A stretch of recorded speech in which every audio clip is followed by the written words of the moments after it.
ಹೇಳಬೇಕಾಗ್ತದೆ. ಯಾವ ರೀತಿಯಾಗಿ ಅಂತ ಒಂದ ಭವ್ಯವಾಗಿರ್ತಕ್ಕಂಥ ಮೆರವಣಿಗೆಯನ್ನು ಮಾಡಿ ಇವತ್ತು ಈ ವೇದಿಕೆಯಲ್ಲಿ ತಾವೆಲ್ಲರೂ ಇಷ್ಟು ಶಿಸ್ತಬದ್ಧವಾಗಿ ಈ ಕಾರ್ಯಕ್ರಮವನ್ನು ಆಲಿಸ್ತಾ ಇದ್ದೀರಂದ್ರೆ ನಾವು ಅಂತ ಇದ್ದೀವಿ. ಇವತ್ತು ಕಾಲು ಕೆಟ್ಟಿದೆ ಅಂತಕ್ಕಂಥ ನಾವು ಅಂತ ಇದ್ದೀವಿ. ಕಾಲು ಕೆಟ್ಟಿಲ್ಲ, ಕಾಲು ಒಳ್ಳೆಯದಿದೆ, ಸಂಸ್ಕೃತಿ ಒಳ್ಳೆಯದಿದೆ, ನಮ್ಮ ಭಾರತ ಸಂಸ್ಕೃತಿಯನ್ನು ಆಚರಿಸ್ತಾ ಇದ್ದೀವಿ ಅಂತಕ್ಕಂಥ ತೋರಿಸಿಕೊಡ್ತಕ್ಕಂಥ ಕೆಲಸವನ್ನು ಯಾರು ಮಾಡಿದ್ದಾರೆ ಅಂದ್ರೆ ನಮ್ಮ ಕೊಕಟ್ನೂರು ಗ್ರಾಮವನ್ನು ಮಾಡಿದ್ದಾರೆ ಅಂತಕ್ಕಂಥದ್ದು ಈ ವೇದಿಕೆ ಸಾಕ್ಷಿ ಅನ್ನತಕ್ಕಂಥ ಮಾತನ್ನ ಸಂದರ್ಭದಲ್ಲಿ ಹೇಳಬೇಕಾಗ್ತದೆ. ಯಾವ ರೀತಿಯಾಗಿ ಈ ಒಂದು ಸ್ವಾಮಿ ವಿವೇಕಾನಂದರು ಆ ಒಂದು ಹೊರದೇಶಕ್ಕೆ ಭಾಷಣಕ್ಕೆ ಹೋದಾಗ ಈ ನಮ್ಮ ಭಾರತ ದೇಶದ ಇತಿಹಾಸವನ್ನು ತಿಳಿಸ್ತಾ ಇದ್ದಾರೆ. ಭಾರತ ದೇಶದ ಇತಿಹಾಸ ಪರಂಪರೆಯನ್ನ ಸಂಸ್ಕೃತಿಯನ್ನು ತಿಳಿಸ್ತಾ ಇದ್ದಾರೆ. ತಿಳಿಸಿದ ನಂತರ ಅವರಿಗೆ ಏನಪ್ಪಾ ಅಂದ್ರೆ ಟೈಮ್ ಆಗ್ತದೆ. ಟೈಮ್ ಆದ ನಂತರ ಅವರಿಗೆ ಉಪಹಾರಕ್ಕಾಗಿ ಏನೂ ಸಿಗಲಾರದ ಸಂದರ್ಭದಲ್ಲಿ ಅವ್ರು ಏನ್ ಮಾಡ್ತಾರಪ್ಪ ಅಂದ್ರೆ ಕೊನೆಗೆ ಒಂದು ಹುಡುಗ ಏನ್ ಮಾಡ್ತಾರಪ್ಪ ಅಂದ್ರೆ ರಾತ್ರಿ ಆ ಒಂದು ಹೊರದೇಶದಲ್ಲಿ ಓಡಿ ಹೋಗಿ ರಾತ್ರಿ 12 ಗಂಟೆ 1 ಗಂಟೆ ಆಗ್ತದೆ. 2 ಬಾಳೆಯನ್ನು ತೆಗೆದುಕೊಂಡು ಬರ್ತಾನೆ. 2 ಬಾಳೆಯನ್ನು ತೆಗೆದುಕೊಂಡು ಬಂದು ಸ್ವಾಮಿ ವಿವೇಕಾನಂದರಿಗೆ ಕೊಟ್ಟು ಆ ಒಂದು ವಿದೇಶದ 6 ವರ್ಷದ ಮಗು ಸ್ವಾಮಿ ವಿವೇಕಾನಂದರಿಗೆ ಹೇಳ್ತಾ ಇದ್ದಾರೆ. ಏನಂತ ಹೇಳ್ತಾ ಇದ್ದಾರೆ? ಸ್ವಾಮೀಜಿ, ನೀವು ಭಾರತ ದೇಶಕ್ಕೆ ಹೋದ ನಂತರ ಭಾರತ ದೇಶದಲ್ಲಿ ನನಗೆ 12 ಗಂಟೆ ಆದ ನಂತರ ನನಗೆ ಬಾಳೆಯನ್ನು ಸಿಕ್ತು ಅಂತ ಹೇಳಬೇಡ್ರಿ ಅಂತೇಳಿ ಅಭಿಮಾನದ ಮಾತನ್ನು ಯಾರು ಹೇಳಿದಾರಂದ್ರೆ ಅದು ವಿದೇಶದ ಒಬ್ಬ 6 ವರ್ಷದ ಮಗು ಹೇಳಿದ ಅಂತಕ್ಕಂಥ ಮಾತನ್ನು ಬರ್ತಾ ಇದೆ. ಆ ನಿಟ್ಟಿನಲ್ಲಿ ಇವತ್ತಿನ ದಿವಸ ನಾವು ನೀವೆಲ್ಲರೂ ಏನ್ ಅಭಿಮಾನ ಪಡಬೇಕಪ್ಪ ಅಂದ್ರೆ ನಮ್ಮ ಭಾರತ ದೇಶದ ಸಂಸ್ಕೃತಿಯನ್ನ, ಭಾರತ ದೇಶದ ಪರಂಪರೆಯನ್ನ, ಭಾರತ ದೇಶದ ಸಂಸ್ಕಾರವನ್ನ ಕಾಪಾಡಿಕೊಳ್ಳಬೇಕಂತ ಅಭಿಮಾನ ಯಾರಿಗೆ ಬರಬೇಕಂದ್ರೆ ಈ ಒಂದು ಭಾರತ ದೇಶದ ಸಮಸ್ತ ಪ್ರಜೆಗಳಿಗೆ ಬರಬೇಕು ಅನ್ನತಕ್ಕಂಥ ತಿಳಿಸುವುದೇ ಈ ಒಂದು ಹಿಂದೂ ಸಮಾವೇಶದ ಉದ್ದೇಶ ಅನ್ನತಕ್ಕಂಥ ಮಾತನ್ನ ನಾವು ನೀವೆಲ್ಲರೂ ಮೊಟ್ಟ ಮೊದಲು ತಿಳಿದುಕೊಳ್ಳಬೇಕಾಗ್ತದೆ. ಆ ನಿಟ್ಟಿನಲ್ಲಿ ಅಂತ ಒಂದು ಭವ್ಯವಾಗಿರ್ತಕ್ಕಂಥ ಕಾರ್ಯಕ್ರಮ ಈ ಒಂದು ಕೊಕಟ್ನೂರು ಗ್ರಾಮದಲ್ಲಿ ನೆರವೇರಿಸಿ ನಿಜವಾಗಿಯೂ ನೀವೆಲ್ಲರೂ ಈ ಕಾರ್ಯಕ್ರಮವನ್ನು ಯಶಸ್ವಿ ಮಾಡಿದ್ದೀರಿ. ಇವತ್ತಿನ ದಿವಸ ನಾವು ಸಹಿತ ಈ ಕಾರ್ಯಕ್ರಮದಲ್ಲಿ ಭಾಗವಹಿಸ್ತಾ ಇದ್ದೀವಿ. ಯಾಕಂದ್ರೆ ಆಕಸ್ಮಿಕವಾಗಿ ಈ ಕಾರ್ಯಕ್ರಮದಲ್ಲಿ ಭಾಗವಹಿಸ್ತಾ ಇದ್ದೀವಿ. ನಾವು ಕಲಬುರಗಿ ಜಿಲ್ಲೆಯ ಕಾಳಗಿ ತಾಲೂಕಿನ ಭರತ್ಪುರ ಸ್ವಾಮಿಗಳಾದರೂ ಸಹಿತ ಇವತ್ತು ಈ ಒಂದು ಪುಣ್ಯ ನೆಲದಲ್ಲಿ ಈ ಒಂದು ಕೊಕಟ್ನೂರಲ್ಲಿ ನಾವು ಜನ್ಮವನ್ನು ತಾಳಿದ್ದೀವಿ. ನಾವು ಆ ಭಾಗದಲ್ಲಿ ಸಮಾವೇಶದಲ್ಲಿ ಭಾಗವಹಿಸುವುದು ಬಹಳ ಮುಖ್ಯವಲ್ಲ.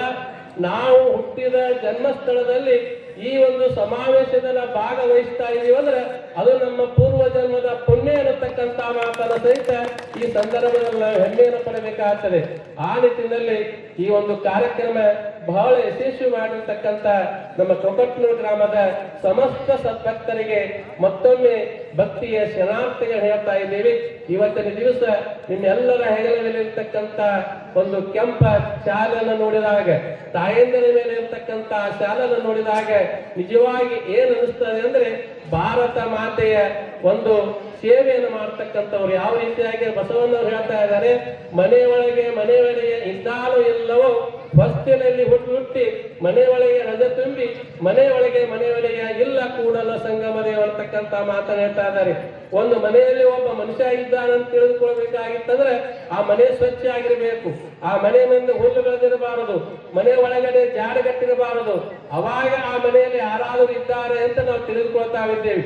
ಒಂದು ವೇಳೆ ಆ ಮನೆ ಸ್ವಚ್ಛ ಇರಲಿಲ್ಲ ಅಂದ್ರೆ ಈ ಮನೆಯಲ್ಲಿ ಯಾರು ಇಲ್ಲಪ್ಪ, ಈ ಮನೆಯಲ್ಲಿ ಹಾಳು ಬಿದ್ದದ ಅಂತ ಹೇಳಿ ಆ ಮನೆಯನ್ನು ನೋಡಿದಾಗ ನಾವು ಹೇಗುತ್ತಾ ಇರ್ತಾ ಇದ್ದೀವಿ. ಅದೇ ರೀತಿಯಾಗಿ ನಮ್ಮ ಹಿಂದೂ ಸಂಸ್ಕೃತಿಯನ್ನ ಅಳವಡಿಸಿಕೊಳ್ತಕ್ಕಂಥ ಒಂದು ಮನೆ ಬಾಗಿಲವನ್ನು ನೋಡಿದಾಗ ಅಂದ್ರೆ ಕೊಕಟ್ನೂರು ಗ್ರಾಮದ ಬಾಗಿಲವನ್ನು ನೋಡಿದಾಗ ಅಂತ ಒಂದು ಸಂಸ್ಕೃತಿಯ ಅಳವಡಿಸಿಕೊಂಡಿರ್ತಕ್ಕಂಥ ಗ್ರಾಮದಲ್ಲಿ ಈ ಕೊಕಟ್ನೂರು ಗ್ರಾಮವು ಒಂದು ಅನ್ನತಕ್ಕಂಥ ಮಾತನ್ನು ಸಹಿತ ಸಂದರ್ಭದಲ್ಲಿ ಬಹಳ ಹೆಮ್ಮೆಯಿಂದ ಹೇಳಬೇಕಾಗ್ತದೆ. ಆ ನಿಟ್ಟಿನಲ್ಲಿ ಇವತ್ತಿನ ದಿವಸ ಈ ಕಾರ್ಯಕ್ರಮ ಬಹಳ ಭವ್ಯವಾಗಿ ಬಹಳ ಒಳ್ಳೆಯ ರೀತಿಯಾಗಿ ಸಾಗಿ ಬಂದಿದೆ. ನಿಮ್ಮೆಲ್ಲರಿಗೆ ಆ ಭಾರತ ಮಾತೆ ಆಶೀರ್ವಾದ ತಮ್ಮೆಲ್ಲರ ಮೇಲೆ ಸದಾ ಇರಲಿ ಅಂತಕ್ಕಂಥ ಶುಭವನ್ನು ಕೋರೋದು ಮುಖಾಂತರ ಇವತ್ತಿನ ದಿವಸ ಈಗಾಗಲೇ ಪೂಜ್ಯರು ಒಂದು ಜಯಘೋಷವನ್ನು ಮಾಡಿದರು. ನಾವು ಇನ್ನೊಂದು ಹೆಚ್ಚಿಗೆ ಜಯಘೋಷವನ್ನು ಮಾಡ್ತಾ ಇದ್ದೀವಿ. ಆ ಜಯಘೋಷವನ್ನು ಮಾಡಬೇಕು ಅಂತಕ್ಕಂಥ ಮಾತನ್ನು ಈ ಸಂದರ್ಭದಲ್ಲಿ ತಿಳಿಸ್ತಾ ಇದ್ದೀವಿ. ಭಾರತ್ ಮಾತಾ ಕಿ, ಭಾರತ್ ಮಾತಾ ಕಿ, ವಂದೇ ವಂದೇ, ಜೈ ಜವಾನ್ ಜೈ ಜವಾನ್. ತಮ್ಮೆಲ್ಲರಿಗೂ ಶರಣಾರ್ಥಿ. ಧನ್ಯವಾದಗಳು. ಪರಮ ಪೂಜ್ಯ ಶ್ರೀಮನ್ ನಿರಂಜನ ಕಣವಸ್ವರೂಪಿ ಚಿಕ್ಕಗುರು ನಂಜೇಶ್ವರ ಅವರಿಗೆ. ಈಗ ಭಿಕ್ಷುಕಿ ಭಾಷಣ ಶ್ರೀಯುತ ಅರುಣ್ ಕುಮಾರ್ ಜಿ, ಕರ್ನಾಟಕ ಉತ್ತರ ಮತ್ತು ದಕ್ಷಿಣ ಪ್ರಾಂತೀಯ ಪ್ರಚಾರಕ ವಿಭಾಗದ ಪ್ರಮುಖರವರು.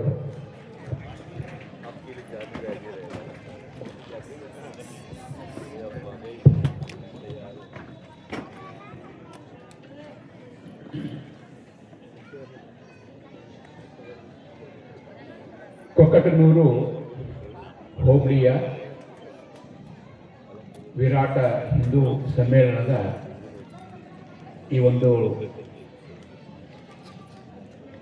ಶುಭ ಸಂದರ್ಭದಲ್ಲಿ ವೇದಿಕೆ ಮೇಲೆ ಆಸೀನರಾಗಿರುವಂತಹ 4 ಜನ ಪರಮ ಪೂಜ್ಯ ಸ್ವಾಮೀಜಿಗಳ ಪಾದಗಳಿಗೆ ನಮಸ್ಕಾರ ಮಾಡ್ತಾ, ಮತ್ತು ವೇದಿಕೆ ಮೇಲೆ ಆಸೀನರಾದಂಥ ಎಲ್ಲ ಪ್ರಮುಖರೇ ಮತ್ತು ವೇದಿಕೆಯ ಸಭಾಸದರಾಗಿರುವಂತಹ ಎಲ್ಲ ಹಿರಿಯರೇ, ದೇಶಕ್ಕೋಸ್ಕರ ತಮ್ಮ ಅಮೂಲ್ಯ ಸಮಯವನ್ನು ಕೊಟ್ಟು ದೇಶ ರಕ್ಷಣೆ ಮಾಡುವಂತಹ ನಮ್ಮ ಮಾಜಿ ಸೈನಿಕ ಬಂಧುಗಳೇ, ತಾಯಂದಿರೇ, ಅಕ್ಕ ತಂಗಿಯರೇ, ಗ್ರಾಮದ ಸಮಸ್ತ ಸಹೋದರ ಸಹೋದರಿಯರು ಮತ್ತು ಸುತ್ತಮುತ್ತಲಿನ ಎಲ್ಲ ಗ್ರಾಮಗಳ ಪ್ರಮುಖರೇ, ಸ್ವಾಮೀಜಿಗಳು ಬಹಳ ಚೆನ್ನಾಗಿ ಮಾತಾಡಿದ್ದಾರೆ. ಹೀಗಾಗಿ ಸ್ವಲ್ಪ ಸೇರ್ಪಡೆ ಮಾತ್ರ ನಾನು ಮಾಡಲಿಕ್ಕಿದೆ. ಇವತ್ತು ಸ್ವಾಮಿ ವಿವೇಕಾನಂದರು ಹುಟ್ಟಿದ ದಿನ ಅಂತ ನಮ್ಮ ಇಲ್ಲಿನ ಕಾರ್ಯಕರ್ತರು ಸ್ವಾಮಿ ವಿವೇಕಾನಂದರು ಹುಟ್ಟಿದ ದಿನನೇ ಮಾಡಬೇಕು ಅಂತ ಇವತ್ತು ನಿಶ್ಚಯ ಮಾಡಿರೋದು. ಅನೇಕ ಕಡೆಗಳಲ್ಲಿ ನಿನ್ನೆ ಮಾಡಿದ್ದಾರೆ, ಅನೇಕ ಕಡೆಗಳಲ್ಲಿ ಭಾನುವಾರ ಹುಡುಕಾಡಿದ್ದಾರೆ. ಆದರೆ ಕೊಕ್ಕಟನೂರಿನ ಕಾರ್ಯಕರ್ತರು ಇಲ್ಲಿರುವಂತಹ ಪ್ರಮುಖ ನಿಶ್ಚಯ ಮಾಡಿದ್ದು ವಿವೇಕಾನಂದರ ಜಯಂತಿಯ ದಿನವೇ ನಾವು ಇಲ್ಲಿ ಹಿಂದೂ ಸಮ್ಮೇಳನ ಮಾಡ್ತೀವಿ, ಅದಕ್ಕೆ ಇನ್ನಷ್ಟು ಒಂದು ಮಹತ್ವ ಬರುತ್ತೆ ಅಂತ ಒಂದು ಮನಸ್ಸಲ್ಲಿ ಇಟ್ಕೊಂಡು ಮಾಡಿರೋದು. ಹೀಗಾಗಿ ಪರಪೂಜನೀಯ ಸ್ವಾಮೀಜಿಗಳು ಮತ್ತು ಭಗಿನಿ ಇವರೆಲ್ಲರೂ ಸಹಿತ ಬಹಳ ಚೆನ್ನಾಗಿ ವಿವೇಕಾನಂದರ ಬಗ್ಗೆ ಉಲ್ಲೇಖ ಮಾಡಿದ್ದಾರೆ. ನಾವು ತುಂಬ ಸರಿ ಹಿಂದುತ್ವ ಅಂತ ಹೇಳಿದ್ರೆ ಅದು ಮರ್ತೋಗ್ಬಿಡುತ್ತೆ ನನಗೆ. ಸ್ವಲ್ಪ ಜಾತಿಗಳಲ್ಲೇ ಕೆಲವು ಲೆಕ್ಕ ಹಾಕೊಳ್ಳೋದಿರುತ್ತೆ. ಆದರೆ ಆ ಜಾತಿಯ ಗೋಡೆಗಳನ್ನು ಒಡೆದು ಎಲ್ಲ ಮನೆಗಳಲ್ಲಿ ಇರುವಂತಹ ಒಂದು ಸಾಮಾನ್ಯ ಆ ರೀತಿಯ ಒಂದು ಮಹಾಪುರುಷರ ಚಿತ್ರ ಅಂದರೆ ಅದು ವಿವೇಕಾನಂದರು. ನಾವೆಲ್ಲರೂ ಗಮನಿಸಬೇಕಾಗಿರೋದು ವಿವೇಕಾನಂದರ ಉದಾಹರಣೆ ಒಂದು ಕಡೆ ಅಲ್ಲ, 100 ಕಡೆ ಬರುತ್ತೆ. ನಮ್ಮ ದೇಶಕ್ಕೆ 47ಕ್ಕೆ ಸ್ವಾತಂತ್ರ್ಯ ಸಿಕ್ತು. ಅಕಸ್ಮಾತ್ ವಿವೇಕಾನಂದರು ಹುಟ್ಟಿರ್ಲಿಲ್ಲ ಅಂತ ಇಟ್ಕೊಂಡ್ರೆ ನಾವು ಇನ್ನೂ ಒಂದು 50 ವರ್ಷನೋ 70 ವರ್ಷನೋ ಮುಂದಕ್ಕೆ ಹೋಗ್ತಿತ್ತೋ ಏನೋ. ಅಂಥ ಒಂದು ದೊಡ್ಡ ಮಾನಸಿಕ ಕ್ರಾಂತಿಯನ್ನ, ಬೌದ್ಧಿಕ ಒಂದು ಜಾಗೃತಿಯನ್ನ, ಒಂದು ಆತ್ಮಾಭಿಮಾನವನ್ನ ಭಾರತೀಯರಲ್ಲಿ, ನಾವು ಭಾರತೀಯರು ನಮ್ಮ ಪೂರ್ವಜರಲ್ಲಿ ನಮ್ಮ ಇತಿಹಾಸ ಹೇಗಿತ್ತು, ನಮ್ಮ ಪರಂಪರೆ ಹೇಗಿತ್ತು, ಇದೆಲ್ಲವನ್ನ ನೆನಪು ಮಾಡಿಕೊಟ್ಟು ಬಹಳ ದೊಡ್ಡ ಶಕ್ತಿಯನ್ನು ತುಂಬಿದಂತ ಮಹಾಪುರುಷ. ಬದುಕಿದ್ದು ಬಹಳ ಕಡಿಮೆ ವರ್ಷ, ಬರೀ 39 ವರ್ಷ ಮಾತ್ರ ಬದುಕಿದ್ದವರು. ಆದರೆ 39 ವರ್ಷದಲ್ಲಿ ಅವರು ಮಾಡಿದ ಸಾಧನೆ, ಅವರು ಹೇಳಿದ ವಾಕ್ಯಗಳು ನಾವು ಶತಶತಮಾನಗಳ ಕಾಲನೂ ಅದನ್ನ ನೋಡ್ತಿರ್ಬೋದು. ಸುಮ್ಮನೆ ಒಂದು ಸಣ್ಣ ಉದಾಹರಣೆ ಹೇಳಬೇಕು ಅಂದ್ರೆ, ನಮ್ಮ ರಾಳೆಗಣ ಸಿದ್ದಿನಲ್ಲಿ ಒಂದು ಬಹಳ ದೊಡ್ಡ ಬದಲಾವಣೆ ಮಾಡೋದಕ್ಕೋಸ್ಕರ ತಯಾರು ಮಾಡುವಂತಹ ನಮ್ಮ ಅಣ್ಣಾ ಹಜಾರೆ ಅವರು ಆತ್ಮಹತ್ಯೆ ಮಾಡಬೇಕು ಅಂತ ಹೋಗ್ಬಿಡ್ತಾರೆ. ಅವರು ನಿವೃತ್ತ ಸೈನಿಕರೇ. ಆದ್ರೆ ನಿವೃತ್ತ ಸೈನಿಕರಾಗಿದ್ದವರಿಗೆ ಶಿಸ್ತು, ವಾತಾವರಣ ಬಹಳ ಬಿಗಿಯಾಗಿ ಮನಸ್ಸಲ್ಲಿರುತ್ತೆ. ಹೀಗಾಗಿ ಹಳ್ಳಿಗೆ ಬರ್ತಾರೆ. ಹಳ್ಳಿಗೆ ಬಂದಾಗ ರಾಳೆಗಣ ಸಿದ್ದಿಗೆ ಬರ್ತಾರೆ. ಬಂದು ನೋಡಿದ್ರೆ ಸಮಸ್ಯೆ ಏನು ಅಂದ್ರೆ, ಬರೀ ಕುಡಿತ, ಬರೀ ಜೂಜು, ಬರೀ ಕೆಟ್ಟದ್ದೇ ನಡೀತಾ ಇದೆ. ಅವರಿಗೆ ಬೇಸರ ಆಗ್ಬಿಡುತ್ತೆ. ಅವರಿಗೆ ಯಾವುದು ಕೆಲಸ ನೆಲಕ್ಕೆ ಹತ್ತೋದೇ ಇಲ್ಲ. ಕೊನೆಗೆ ಯೋಚನೆ ಮಾಡ್ತಾರೆ, ನನ್ನ ಜೀವನ ಇದು ವ್ಯರ್ಥ ಆಯಿತು ಅಂತ ಅಂದ್ಕೊಂಡು ಇನ್ನೇನು ಬೇರೆ ಇಲ್ಲ ಅಂದ್ಕೊಂಡು ಅವರು ಆತ್ಮಹತ್ಯೆ ಮಾಡ್ಕೋಬೇಕು ಅಂತ ಸ್ಟೇಷನ್ಗೆ ಹೋಗ್ತಾರೆ. ಬಹಳ ಬಿಸಿಲಿರುತ್ತೆ, ಆದರೆ ಅಲ್ಲಿ ರೈಲ್ ಬರೋದು ತಡ ಇರುತ್ತೆ. ಹೀಗಾಗಿ ಅವರು ಆ ರೈಲಿಗೋಸ್ಕರ ಆ ಬಿಸಿಲಲ್ಲಿ ಕಾಯೋದು ಬೇಡ ಅಂದ್ಕೊಂಡು ಪ್ಲಾಟ್ಫಾರ್ಮ್ ಬಂದು ಶತಾಪಥ ಹೆಜ್ಜೆ ಹಾಕ್ತಾ ಇರ್ತಾರೆ. ಆಗ ಟೈಮ್ ಇರುತ್ತೆ, ಅದಕ್ಕೋಸ್ಕರ ಒಂದು ಬುಕ್ ಸ್ಟಾಲ್ ನೋಡ್ತಾರೆ, ಪುಸ್ತಕದ ಅಂಗಡಿ ನೋಡ್ತಾರೆ. ಏನೋ ಅರ್ಧ ಮನಸ್ಸಲ್ಲಿ ಹೋಗ್ತಾರೆ, ಹೋಗಿ ಒಂದು ಪುಸ್ತಕ ತಗೊಳ್ತಾರೆ. ಅದು ವಿವೇಕಾನಂದರ ಪುಸ್ತಕ ತೆಗೆದು ಅರ್ಧ ಮನಸ್ಸು ಅವರಿಗೆ ಸಾಯ್ಬೇಕು ಅಂತಿದೆ, ಸುಮ್ಮನೆ ಒಂದು ಪುಟ ತೆಗಿತಾರೆ. ಪುಟ ತೆಗೆದಾಗ ಒಂದು ವಾಕ್ಯ ಕಾಣುತ್ತೆ ಅವರಿಗೆ. ನೋಡಿ, ಇಡೀ ಪುಟದಲ್ಲಿ ವಿವೇಕಾನಂದರ ವಾಕ್ಯಗಳಿದೆ, ಅದು ಒಂದು ವಾಕ್ಯ ಅದು ಎಷ್ಟು ಪರಿಣಾಮ ಮಾಡುತ್ತಂದ್ರೆ, ಒಂದು ವಾಕ್ಯ ಏನು ಅಂದ್ರೆ ಅದು ಪ್ರತಿಯೊಬ್ಬ ಮನುಷ್ಯನಿಗೂ ತನ್ನ ಹುಟ್ಟಿಗೆ, ತನ್ನ ಜನ್ಮಕ್ಕೆ ಒಂದು ಉದ್ದೇಶವಿದೆ. ಆ ಉದ್ದೇಶವನ್ನು ಸಾರ್ಥಕಪಡಿಸಿಕೊಳ್ಳುವುದೇ ಅವನ ಜೀವನದ ಪರಮ ಲಕ್ಷ್ಯ ಅಂತ ವಿಷಯ. ಇದನ್ನ ನೋಡ್ತಾರೆ ಬಾಬಾ, ಯಾರೋ ನಮ್ಮ ಅಣ್ಣ ಹಜಾರೆ ನೋಡ್ತಾರೆ. ನೋಡಿದ ಕೂಡಲೇ ಅವರಿಗೆ ನೆನಪಾಗ್ಬಿಡುತ್ತೆ, ಅವರು ಚೈನಾ ಯುದ್ಧದಲ್ಲಿ ಭಾಗವಹಿಸಿದ್ದು, ಪಾಕಿಸ್ತಾನ ಯುದ್ಧದಲ್ಲಿ ಭಾಗವಹಿಸಿದ್ದು, ಅವ್ರ ಜೊತೆ ಹೋದವರು ಅನೇಕರೆಲ್ಲ ತೀರ್ಕೊಂಡ್ಬಿಡ್ತಾರೆ. ಇವ್ರು ಮಾತ್ರ ವಾಪಸ್ ಬಂದಿರ್ತಾರೆ. ಅನೇಕ ರೀತಿ ಅನ್ಕೊಂಡಿರ್ತಾರೆ ಇವರು, ಯಾಕೆ ನನ್ನ ದೇವ್ರು ನನ್ನೊಬ್ಬನೇ ಉಳಿಸ್ದ, ನನ್ನ ಜೊತೆಗಿದ್ದು ನನಗೆ ಸತ್ತೋಗ್ಬಿಟ್ಟ, ಅದು ನನ್ನೊಬ್ಬನೇ ಯಾಕೆ ಉಳಿಸ್ದ ಅಂತ ಯೋಚನೆ ಮಾಡ್ತಾ ಇದ್ದವರಿಗೆ ಆ ವಿವೇಕಾನಂದರ ಒಂದು ವಾಕ್ಯ ನೆನಪಾಯಿತು, ಗೊತ್ತಾಯ್ತು. ಪ್ರತಿಯೊಂದು ಜೀವಿಗೂ ಅವನ ಉದ್ದೇಶ, ಜೀವನಕ್ಕೊಂದು ಉದ್ದೇಶ ಇದೆ. ಆಗ ಅನ್ನಿಸ್ತವರಿಗೆ, ನನ್ನ ಜೀವನ ಉದ್ದೇಶ ನಾನು ರೈಲು ಪಟ್ರಿಗೆ ತಲೆ ಕೊಟ್ಟು ಸಾಯೋದಲ್ಲ, ನಾನು ಬದುಕಬೇಕು ಅಂತ ನಿಶ್ಚಯ ಮಾಡ್ಕೊಂಡು ಬರ್ತಾರೆ. ಬಂದು ಬಹಳ ದೊಡ್ಡ ಪ್ರಯತ್ನ ಮಾಡಿ ಮಹಾರಾಷ್ಟ್ರದಲ್ಲಿ ಆ ರೀತಿಯ ಬದಲಾವಣೆಯ ಕ್ರಾಂತಿಯನ್ನ ಮಾಡಿ, ನಮ್ಗೆ ಗೊತ್ತಿದೆ ಅಲ್ಲಿ ರಾಣೆಗಣ ಸಿದ್ಧಿ, ಮುಂದಿನ ಏನೇನು ಬದಲಾವಣೆಗಳಾಯ್ತು ಅಂತ. ಅಂದ್ರೆ ಈ ಮಹಾಪುರುಷ ವಿವೇಕಾನಂದರು ಒಂದು ವಾಕ್ಯ ಒಂದು ಜೀವನವನ್ನೇ ಬದಲಾಯಿಸಿ ಇಡೀ ಆ ಪರಿಸರದಲ್ಲೇ ಒಂದು ದೊಡ್ಡ ಕ್ರಾಂತಿಯನ್ನ ಮಾಡಿದಂತಹ ಒಂದು ವಾಕ್ಯ, ಅದು ಹೇಗಿದೆ ಆ ವ್ಯಕ್ತಿತ್ವ ಅಂತ ನಾವು ಯೋಚನೆ ಮಾಡಬೇಕು. ಆ ರೀತಿಯ ವ್ಯಕ್ತಿತ್ವ ಹೊಂದಿರುವಂತಹ ವಿವೇಕಾನಂದರು ಇಡೀ ಭಾರತವನ್ನ ಅವರು ಪ್ರಭಾವಿಸಿದವರು. ಅಲ್ಲಿವರೆಗೆ ನಾವು ದಡ್ರು, ನಾವು ಮೂರ್ಖರು, ನಮ್ಗೇನು ಗೊತ್ತಿಲ್ಲ, ಮತ್ತು ನಾವು ಶಿಲಾಯುಗದವರು, ನಾವು ಕಗ್ಗತ್ತಲೆಯ ಕಾಲಖಂಡದವರು, ನಮಗೆ ಒಂಥರ ಪ್ರಾಣಿಗಳು ನಾವು, ಹೀಗೆ ಏನೇನೋ ತಪ್ಪು ಕಲ್ಪನೆಗಳಿತ್ತು. ಆ ರೀತಿ ಕಲ್ಪನೆಗಳನ್ನ ಮೆಕಾಲೆ ಮೂಲಕ ನಮ್ಮ ತಲೆಗೆ ತುಂಬಿಸ್ಬಿಟ್ಟಿದ್ವಿ. ಸ್ವಲ್ಪ ಈ ಕಡೆ ಯಾಕಪ್ಪ ಧ್ವನಿ ಬರ್ತಾ ಇದೆ, ನೀವು ಮಾತಾಡಿದ್ರೆ ನಿಮ್ಮ ಗಮನ ಮಾತ್ರ ಹಾಳಾಗೋದಲ್ಲ, ನಿಮ್ಮ ಮಾತಿನಿಂದ ಇಲ್ಲಿ ಮಾತಾಡೋ ಮಾತು ಕೇಳಕ್ಕಾಗಲ್ಲ. ಸ್ವಲ್ಪ ಶಾಂತವಾಗಿದ್ರೆ ಸಭೆಗೊಂದು ಗಂಭೀರ್ಯ ಬರುತ್ತೊಂದು. ಈ ತಮಾಷೆ ಸಭೆ ಅಲ್ಲ ಇದು. ನಾವು ವಿವೇಕಾನಂದರ ಸ್ಮರಣೆ ಮಾಡ್ಕೊಳ್ತಿದ್ದೀವಿ. ಸೈನಿಕರು ದೊಡ್ಡ ಸಂಖ್ಯೆಯಲ್ಲಿ ಸೇರಿದ್ದಾರೆ. ತಾಯಂದ್ರ ಜವಾಬ್ದಾರಿ ಏನು ಅಂತ ಯಾವಾಗ ತಿಳಿಸಿದ್ದಾರೆ. ದಯವಿಟ್ಟು ಸ್ವಲ್ಪ ಹೊತ್ತು ನಾವೆಲ್ಲರೂ ಸಹಿತ ಗಮನ ಕೊಟ್ಟು ಕೇಳಬೇಕು. ನಾವು ಅಂಥ ಒಂದು ಕ್ರಾಂತಿಯನ್ನ ಮಾಡುವಂತಹ ಮನುಷ್ಯ ಬದುಕಿದ್ದು ಹೆಂಗಪ್ಪ ಅಂದ್ರೆ ನಮ್ಮಂತೆ ಬದುಕಿದ್ದು. ಯಾಕಪ್ಪ ವಿವೇಕಾನಂದರು ಎಲ್ಲರ ಮನೆಗಳಲ್ಲಿ ಫೋಟೋ ಇರ್ತಾರಂದ್ರೆ ಅವರಿಗೆ ಜಾತಿ ಇಲ್ಲ, ಭಾಷೆ ಇಲ್ಲ, ಪ್ರಾಂತ ಇಲ್ಲ, ದೇಶಕ್ಕೂ ಮೀರುವಂತೆ ಜಗತ್ತಿನ ಎಲ್ಲ ಕಡೆಗಳಲ್ಲೂ ಈ ಫೋಟೋಗಳಿದೆ. ಆ ರೀತಿ ವ್ಯಾಪಿಸಿರ್ಬೇಕಾದ್ರೆ ಆ ಮನುಷ್ಯ ಯಾವುದನ್ನು ತನಗೋಸ್ಕರ ಅಂತ ಇಟ್ಕೊಳ್ಳಿಲ್ಲ.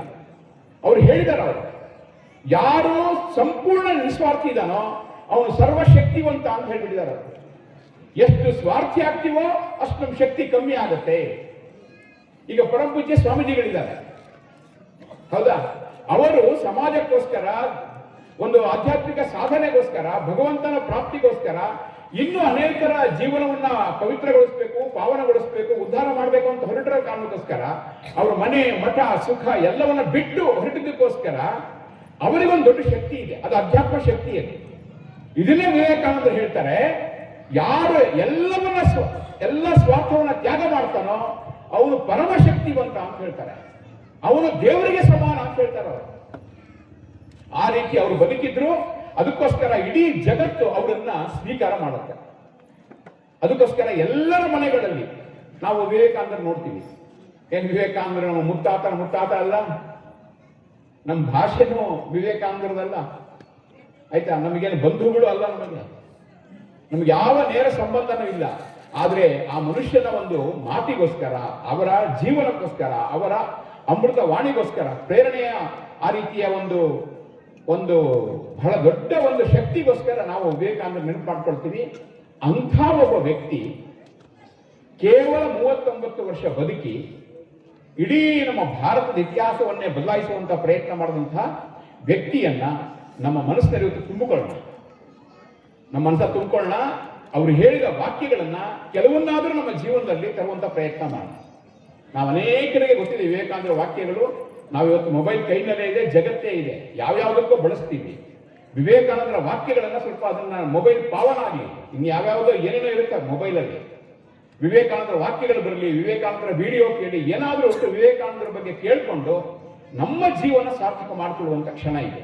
ಆ ಉದ್ದೇಶ ಇಟ್ಕೊಂಡು ನಮ್ಮ ಇಲ್ಲಿನ ಕಾರ್ಯಕರ್ತರು ವಿವೇಕಾನಂದರ ಪುಣ್ಯ ಸ್ಮರಣೆ ಆಗಲಿ ಅನ್ನೋ ಕಾರಣಕ್ಕೋಸ್ಕರ ಇವತ್ತಿನ ಕಾರ್ಯಕ್ರಮ ಇಟ್ಕೊಂಡಿದ್ದಾರೆ.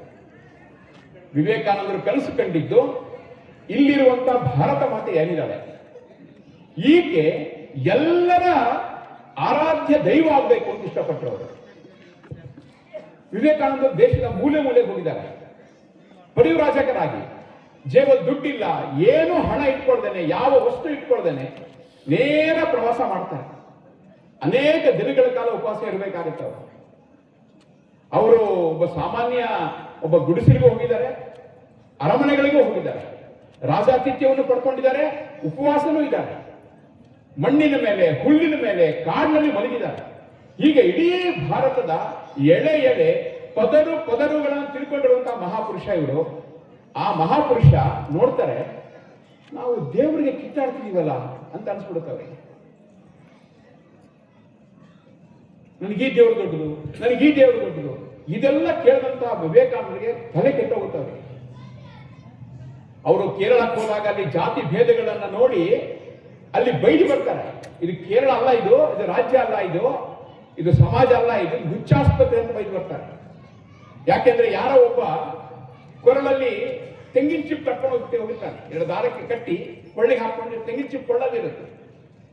ಯಾಕಪ್ಪ ಅಂದ್ರೆ ನನ್ನ ಉಗುಳು ಭೂಮಿಗೆ ಬಿಟ್ಬಿಟ್ರೆ ಅದು ಕೊಳೆ ಆಗ್ಬಿಡುತ್ತೆ, ಮಲಿನ ಆಗ್ಬಿಡುತ್ತೆ, ಮೈಲಿಗೆ ಆಗ್ಬಿಡುತ್ತೆ, ಅದಕ್ಕೋಸ್ಕರ ನಾನು ಇಲ್ಲಿ ಇಲ್ಲೇ ಉಳ್ಕೋಬೇಕು, ನಾನು ಎಲ್ಲವನ್ನ ಕೊನೆಗೆ ಮನೆಗೆ ಹೋಗಿ ಒಂದ್ ಕಡೆ ಹಾಕ್ಬೇಕು ಅಂತ ಅವನಿಗೆ ಹೇಳ್ಕೊಟ್ಬಿಟ್ಟಿರ್ತಾರೆ. ಇದು ಎಂತ ಸ್ಥಿತಿ ನೋಡಿ. ಇನ್ನೊಬ್ಬ ಹಿಂದ್ಗಡೆ ಕೊರಕೆ ಕಟ್ಕೊಂಡು ಹೋಗ್ತಾ ಇರ್ತಾನೆ. ಈ ನಮ್ಮ ತೊಗರಿ ಕಟ್ಟಿ ಇರುತ್ತಲ್ಲ, ಆ ತೊಗರಿ ಕಡ್ಡಿಗಳನ್ನ ಕಟ್ಕೊಂಡು ಕೊರಕೆ ಕಟ್ಕೊಂಡು ಹೋಗ್ತಾ ಇರ್ತಾನೆ. ಯಾಕೆಂದ್ರೆ ನನ್ನ ಹೆಜ್ಜೆ ಮುಡಬಾರ್ದು, ನನ್ನ ಹೆಜ್ಜೆ ಮುಡ್ಬಿಟ್ರೆ ಅದು ತಪ್ಪಾಗ್ಬಿಡುತ್ತೆ ಅಂತ. ಇನ್ನೊಂದು ಕಡೆ ಹೋಗ್ತಾರೆ, ಒಬ್ಬ ದಬ ಅಂತ ತೆಂಗಿನ ಮರ ಏರ್ಬಿಡ್ತಾನೆ. ಯಾಕಪ್ಪ ತೆಂಗಿನ ಮರ ಏರ್ತಿದ್ಯಾ? ಇಲ್ಲ, ನನ್ನ ನೆರಳು, ನನ್ನ ಸ್ಪರ್ಶ, ನನ್ನ ಗಾಳಿ ಯಾರು ತಾಗಬಾರ್ದು ಅಂತ, ಅದಕ್ಕೋಸ್ಕರ ನಾನು ಅಸ್ಪೃಶ್ಯ ಅಂತ, ಅದಕ್ಕೋಸ್ಕರ ಮೇಲಕ್ಕೆ ಹೋಗ್ತಿದ್ದೀನಿ ಅಂತ ಹೇಳ್ತಾನೆ.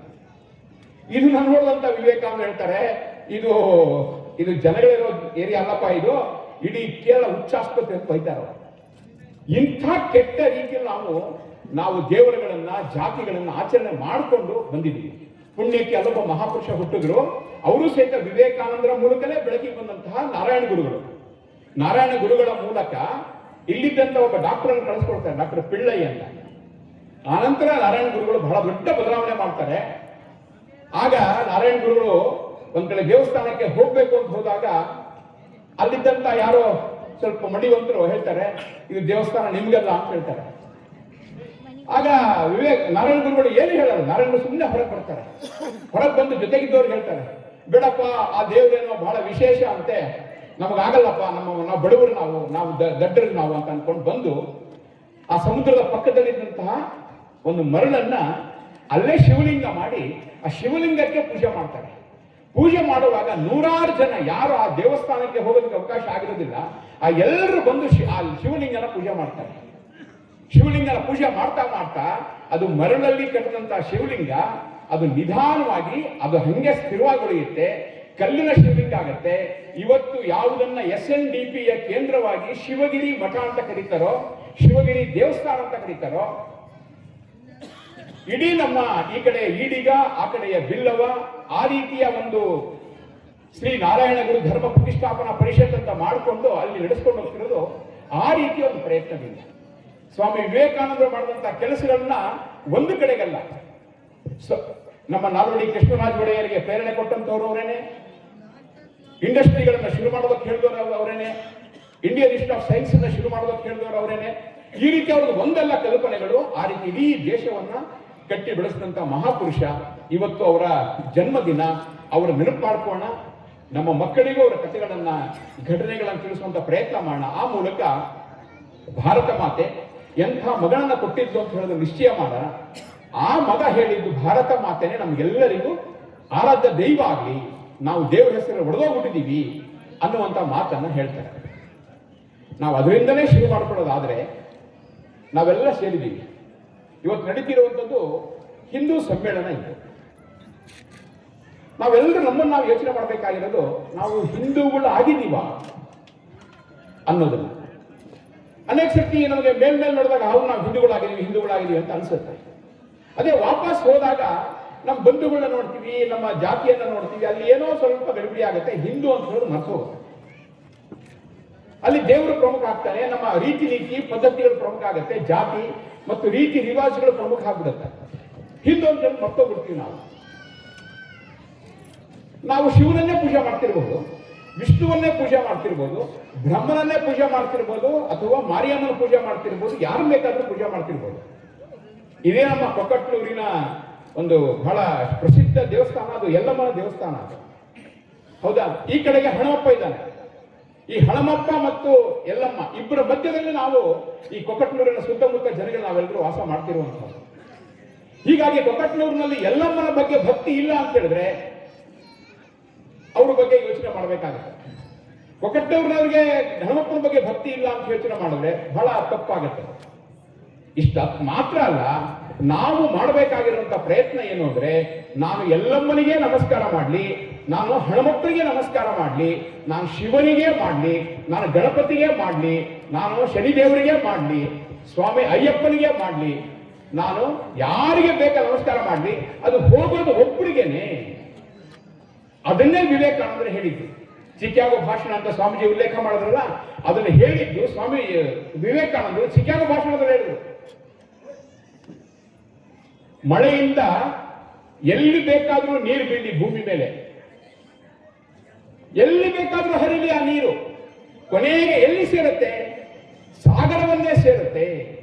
ಹಾಗೆ ನಾವು ಯಾವುದೇ ರೂಪವನ್ನ, ಯಾವುದೇ ನಾಮವನ್ನ, ಯಾವುದೇ ಸಂಕೇತವನ್ನ ಪೂಜೆ ಮಾಡಲಿ, ಅದು ಒಬ್ಬನಿಗೆ ತಲುಪುತ್ತೆ ಅಂತ ಹೇಳುವಂತ ವಿಚಾರ ಅದು ಭಾರತೀಯರದ್ದು, ಅದು ಹಿಂದೂ ಸಂಸ್ಕೃತಿದು ಅಂತ ಹೇಳುವಂತವರು ವಿವೇಕಾನಂದರು. ಅದನ್ನು ನಾವು ಇವತ್ತು ಯೋಚನೆ ಮಾಡ್ತಿದ್ದೀವಿ. ನಮಗೆ ಶಿವನ ಮೂರ್ತಿ ಬಗ್ಗೆ ಮಾತ್ರ ಭಕ್ತಿ, ವಿಷ್ಣುನ ಕಂಡ್ರೆ ಏನೋ ಒಂಥರ ನಮಗೆ ಸ್ವಲ್ಪ, ವಿಷ್ಣುನ ಕಂಡ್ರೆ ಮಾತ್ರ ಭಕ್ತಿ ನಮಗೆ, ಇದು ನೋಡಿದ್ರೆ ನಮಗೆ ಏನೋ ಒಂಥರ ನಮಗಿದೆ. ಇದು ಬಹಳ ದೊಡ್ಡ ತಪ್ಪಾಗುತ್ತೆ. ಹೀಗಾಗಿ ರೂಪ ಮತ್ತು ನಾಮ ಇದು ನಮ್ಮ ಹಿಂದೂಗಳಿದ್ದಂತ ವಿಶೇಷತೆ ಇದೆ. ಹೀಗಾಗಿ ಇದನ್ನೇ ದೊಡ್ಡದಾಗಿಟ್ಕೊಳ್ಳುವಂತ ಅವಶ್ಯಕತೆ ಇಲ್ಲ. ನಾವೇನಾದ್ರೂ ಒಂದೇ ರೂಪದಲ್ಲಿ, ಒಂದೇ ಹೆಸರಿನಲ್ಲಿ ನಾವು ಭಕ್ತಿಯನ್ನು ಇಟ್ಕೊಂಡ್ರೆ, ಗೌರವ ಶ್ರದ್ಧೆಯನ್ನು ಇಟ್ಕೊಂಡ್ರೆ ನಮ್ಮ ಮನಸ್ಸು ಚಿಕ್ಕದು, ಇನ್ನೇನು ಅಲ್ಲ. ಅದಕ್ಕೋಸ್ಕರ ವಿವೇಕಾನಂದರಿಗೆ ಬಹಳ ಬೇಸರ ಆಗಿ ಅವರು ಹೇಳಿದ್ದು, ನಮ್ಮ ಎಲ್ಲ ದೇವತೆಗಳನ್ನ, ಮೂರ್ತಿಗಳನ್ನ ಗಂಟು ಮೂಟೆ ಕಟ್ಟಿ ಸಮುದ್ರಕ್ಕೆ ಹಾಕುಡಿ ಅಂತ ಹೇಳ್ಬಿಟ್ರು. ಸಿಟ್ಟು ಬಂದವರು ಅವರೇನ್ ಹೇಳಿದ್ರು? ಈ ಯಾವ ದೇವರು ಬೇಡ ನಮಗೆ, ಈ ಭಾರತ ಮಾತೆ ಮಾತ್ರ ದೇವರಾಗ್ಲಿ ಅಂತ ಹೇಳಿದ್ರು ಅವರು. ಆಕೆನೇ ಪೂಜೆ ಮಾಡ್ಕೊಂಡು, ಆಕೆ ಎಲ್ಲೆಲ್ಲಿದ್ದಾಳೆ ಆಕೆ? ಈಗ ಸ್ವಾಮೀಜಿ ಭಾರತ್ ಮಾತಾ ಕಿ ಜೈ ಎಲ್ಲ ನಾವು ಘೋಷಣೆ ಹಾಕಿದ್ವಲ್ಲ, ಸ್ವಾಮೀಜಿ ಹೇಳ್ಕೊಟ್ರು. ಪರಮ ಪೂಜ್ಯರು ಹೇಳಿದ್ದು ವಾಕ್ಯಗಳದು ನಮ್ಗೆ ಜೋರಾಗಿ ಹೇಳಿಸಿದ್ರು. ಜೈಕಾರ ಬರೀ ಬಾಯಿಂದ ಮಾತ್ರ ಅಲ್ಲ. ಎಲ್ಲಿದ್ದಾಳೆ ಭಾರತ ಮಾತೆ? ಆಕೆ ಈ ಫೋಟೋದಲ್ಲಿದ್ದಾಳೋ, ಎಲ್ಲಾದ್ರೂ ದೇವಸ್ಥಾನದಲ್ಲಿದ್ದಾಳೋ? ಭಾರತ ಮಾತೆ ಸಾಕ್ಷಾತ್ ದೇವಿಯಾಗಿ ಎಲ್ಲ ಕಡೆಗಳಲ್ಲಿದ್ದಾಳೆ. ಈ ಮಣ್ಣಿನಲ್ಲಿದ್ದಾಳೆ, ಈ ನೀರಿನಲ್ಲಿದ್ದಾಳೆ, ಈ ಮರದಲ್ಲಿದ್ದಾಳೆ, ನಾನು ಆಡ್ತಿರುವಂತ ಕನ್ನಡದ ಭಾಷೆನಲ್ಲಿದ್ದಾಳೆ, ನನ್ನ ಶರೀರದ ಪಂಚಭೂತಗಳಲ್ಲಿ ಸೇರ್ಕೊಂಡಿದ್ದಾಳೆ ಭಾರತ ಮಾತೆ. ಅವಳಿಂದಾಗಿ ಶರೀರ ಆಗಿರೋದು. ಕೊನೆಗೆ ಈ ಶರೀರ ಹೋಗೋದು ಅವಳ ಹತ್ರ ಹೋಗ್ತಿದ್ದು, ನನಗೊಬ್ಬನಿಗೆ ಅಲ್ಲ.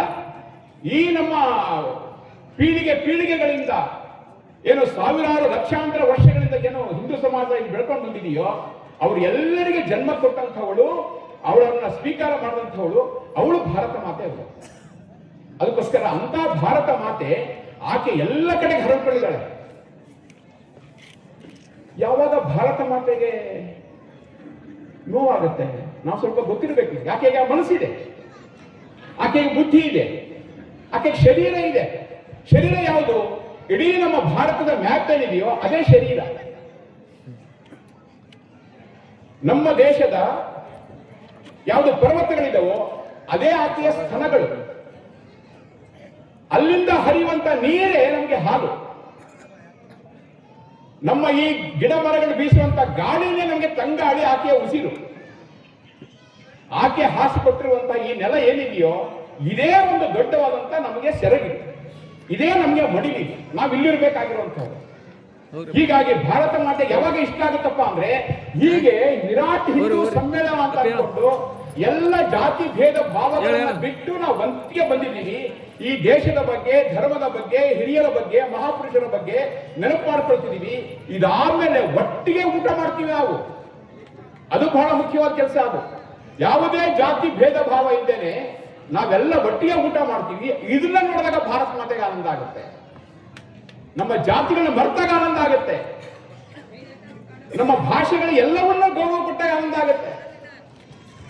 ಅನೇಕರಿಗೆ ಇವತ್ತು ಏನಪ್ಪಾ ನಿನ್ನ ಮೊಬೈಲ್ ನಂಬರ್ ಎಷ್ಟಪ್ಪ ಅಂತ ಕೇಳಿದ್ರೆ, ಅಕ್ಕ ನಿನ್ನ ಮೊಬೈಲ್ ನಂಬರ್ ಎಷ್ಟಕ್ಕ ಅಂತ ಕೇಳಿದ್ರೆ ನಮಗೆ ಬಾಯಿ ಬರದೆ ಇಂಗ್ಲಿಷ್ ಶಬ್ದಗಳು.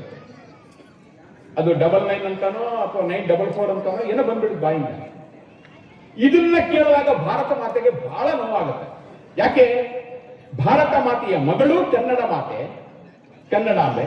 ಕನ್ನಡಾಂಬೆಯನ್ನು ಬಿಟ್ಟು ನೀನು ಸುಮಾರು 200 ವರ್ಷಗಳ ಕಾಲ ಈ ದೇಶ ಸಂಸ್ಕೃತಿಯನ್ನ, ಸ್ವಾಮೀಜಿ ಹೇಳಿದ್ರಲ್ಲ, ಲೂಟಿ ಹೊಡೆದವರನ್ನ, ಇಲ್ಲಿನ ಜನರನ್ನ ಮೂರ್ಖರನ್ನ ಮಾಡಿ ಗುಲಾಮರನ್ನ ಮಾಡ್ಕೊಂಡಂತ ಒಂದು ಇಂಗ್ಲಿಷ್ ಭಾಷೆಯನ್ನ ನೀನ್ ತಲೆ ಮೇಲೆ ಇಟ್ಕೊಂಡು ನಡೆಸ್ತೀಯ. ನೀನು ನಿನ್ನದೇ ಆಗಿರುವಂತ ಕನ್ನಡವನ್ನ ನೀನು ಕಡೆಗಣಿಸ್ತೀಯ. ಆ ಕನ್ನಡವನ್ನ ನಾಲಿಗೆ ಮೇಲೂ ಬರೋದಕ್ಕೆ ನೀನು ಬಿಡೋದಿಲ್ಲ ಅಂತ ಹೇಳಿದ್ರೆ ನೀನು ಎಂತ ಅವಮಾನ ಮಾಡ್ತಿದ್ಯಾ ನನ್ನ ಮಗಳಿಗೆ, ನನಗೆ ಅಂತ ಭಾರತ ಮಾತೆಗೆ ಸಿಟ್ಟು ಬರುತ್ತೆ. ಅದಕ್ಕೋಸ್ಕರ ಭಾರತ ಮಾತೆಗೆ ಖುಷಿ ಆಗ್ಬೇಕಂತಿದ್ರೆ ನನ್ನ ನಾಲಿಗೆಯ ಮೇಲೆ ಎಷ್ಟು ಸಾಧ್ಯ ಅಷ್ಟು ಕನ್ನಡದ ಮತ್ತು ನನ್ನ ಮಾತೃಭಾಷೆಯ ಭಾರತೀಯ ಭಾಷೆ ಬರಲಿ. ಅದು ಹಿಂದಿ ಇರಲಿ, ಮರಾಠಿ ಇರಲಿ, ಸಂಸ್ಕೃತ ಇರಲಿ, ಕನ್ನಡ ಇರಲಿ, ತೆಲುಗು, ಮಲಯಾಳಂ ಯಾವ ಬೇಕಾದ್ರಲ್ಲಿ ಭಾರತದ ಭಾಷೆಯೇ ನನ್ನ ನಾಲಿಗೆಯಲ್ಲಿ ಎಷ್ಟು ಬರುತ್ತೋ ಭಾರತ ಮಾತೆಗೆ ಖುಷಿ ಆಗುತ್ತೆ, ಕನ್ನಡಾಂಬೆಗೂ ಖುಷಿ ಆಗುತ್ತೆ, ಉಳಿದವರಿಗೆಲ್ಲರೂ ಖುಷಿ ಆಗುತ್ತೆ. ಆ ರೀತಿ ಖುಷಿ ಪಡಿಸುವಂತ ಕೆಲಸ ಮಾಡಿ. ನಮ್ಮ ಅಡಿಗೆ ಮನೆಗಳಿಗೆ ಹೋಗ್ಬಿಟ್ರೆ ವೈಟ್ ರೈಸು, ಶುಗರು, ಸಾಲ್ಟು, ಇದೇನಿದು? ಏನು ಉಪ್ಪು ಅಂತ ಶಬ್ದ ಇಲ್ಲೇನು? ಸಕ್ಕರೆ ಅಂತ ಶಬ್ದ ಇಲ್ಲೇನು? ನಾವೆಲ್ಲ ಬಹುತೇಕ ರೈತರಿದ್ದೀವಿ, ಅಕ್ಕಿ ಬೆಳಿತೀವಿ ನಾವು. ಅನ್ನ ಅಂತ ಬಾಯಿ ಇಲ್ಲೇನು? ಶಬ್ದ ಇಲ್ಲೇನು? ಮತ್ತ್ಯಾಕೆ ನಾವು ಗುಲಾಮರ ತರ ಹೋಗ್ಬೇಕು ನಾವು? ಒಂದ್ ಕಡೆಗಂತೂ ಒಬ್ರು ಕೇಳ್ಬಿಟ್ರು, ನನಗೆ ಸ್ವಲ್ಪ ಅದು ಶಾಕ್ ಆಯ್ತು, ಆದರೂ ನನಗೆ ಸರಿ ಅಂತ ಅನಿಸ್ತು. ನನಗೆ ಏನಪ್ಪಾ ನೀನು ಇಂಗ್ಲಿಷ್ನಲ್ಲಿ ಹುಟ್ಟಿದ್ಯಾ ಅಂತ ಕೇಳ್ಬಿಟ್ರು. ಸ್ವಲ್ಪ ಆ ಶಬ್ದ ಇದೆಯಲ್ಲ ನಮ್ಗೆ ಏಕದಮ್ ನಿಮ್ಗೆ ಶಾಕ್ ಆಗುತ್ತೆ. ನಿಮಗೆ ಅದು ಹೆಂಗಿರುತ್ತೆ ನಡವಳಿಕೆ.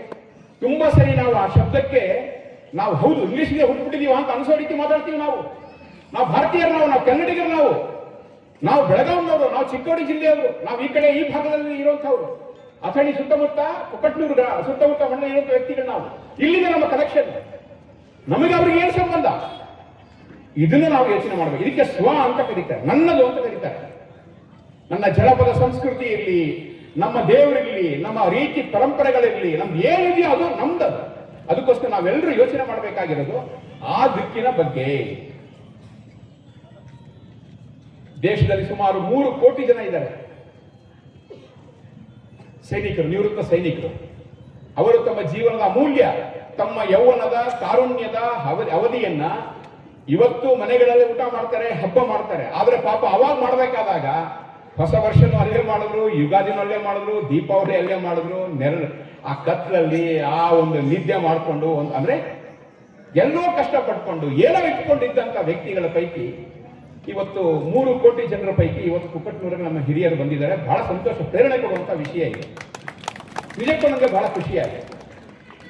ಇವರು ಇಲ್ಲಿವರೆಗೂ ಕಾದಿದ್ದು ಗಡಿಯನ್ನ ಕಾದಿದ್ದಾರೆ. ಗಡಿಯನ್ನ ಕಾಯೋದು ಬಹಳ ಮುಖ್ಯ.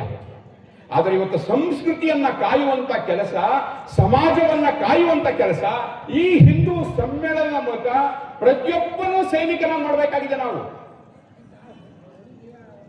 ಅಲ್ಲಿ ಹೊರಗಡೆಗಾದ್ರೆ ಗಡಿ ಕಾಯ್ತಿರ್ಬೇಕಾದಾಗ ಶತ್ರುವಿನ ಗುಂಡು ಬರುತ್ತೆ, ಶತ್ರುವಿನ ಬಾಂಬ್ ಬರುತ್ತೆ, ಕ್ಷಿಪಣಿ ಬರುತ್ತೆ ಅಂತ ಹೇಳಬಹುದು. ಕಣ್ಣಿಗೆ ಕಾಣುತ್ತೆ, ಗೊತ್ತಾಗುತ್ತೆ. ಇಲ್ಲಿ ಯಾವುದು ಕ್ಷಿಪಣಿ, ಯಾವುದು ಬಾಂಬು, ಯಾವುದು ಮಿಸೈಲು ಏನು ಗೊತ್ತಾಗಲ್ಲ ಇಲ್ಲಿ. ಆದ್ರೆ ನಮ್ಮ ಮನಸ್ಸುಗಳನ್ನ, ನಮ್ಮ ಬುದ್ಧಿಗಳನ್ನ, ನಮ್ಮ ಹೃದಯವನ್ನ ಅದು ಹಾಳು ಮಾಡಿ ಕುಲಗೆಟ್ಟು ಹೋಗ್ಬಿಡುತ್ತದೆ. ಅದಕ್ಕೋಸ್ಕರ ನಾವೆಲ್ಲರೂ ಸೈನಿಕರಿಗಿಂತ ಹೆಚ್ಚಾಗಿ ನಾವು ಸಾಮಾಜಿಕ ಸೈನಿಕರಾಗಿ, ನಾವು ಸಂಸ್ಕೃತಿಯ ಸೈನಿಕರಾಗಿ ನಾವಿಲ್ಲಿ ಕಾಯುವಂತ ಕೆಲಸ ಮಾಡಬೇಕು. ಅವಾಗ ಏನು ಕಷ್ಟಪಟ್ಟು ಜೀವ ಕೊಟ್ಟು ಬಂದಿದ್ದಾರೋ, ಈ ರೀತಿ ಯಾರೋ ಕಾವಿ ವಸ್ತ್ರಧಾರಿಗಳಾಗಿ ಜೀವನವನ್ನ ಈ ಕಾರ್ಯಕ್ಕೋಸ್ಕರ, ಭಾರತ ಮಾತೆಯ ಕಾರ್ಯಕ್ಕೋಸ್ಕರ ಕೊಟ್ಟಿದ್ದಾರೋ, ಅವರೆಲ್ಲರ ತ್ಯಾಗಕ್ಕೆ, ಬಲಿದಾನಕ್ಕೆ, ಪರಿಶ್ರಮಕ್ಕೆ ಒಂದು ಬೆಲೆ ಬರುತ್ತೆ.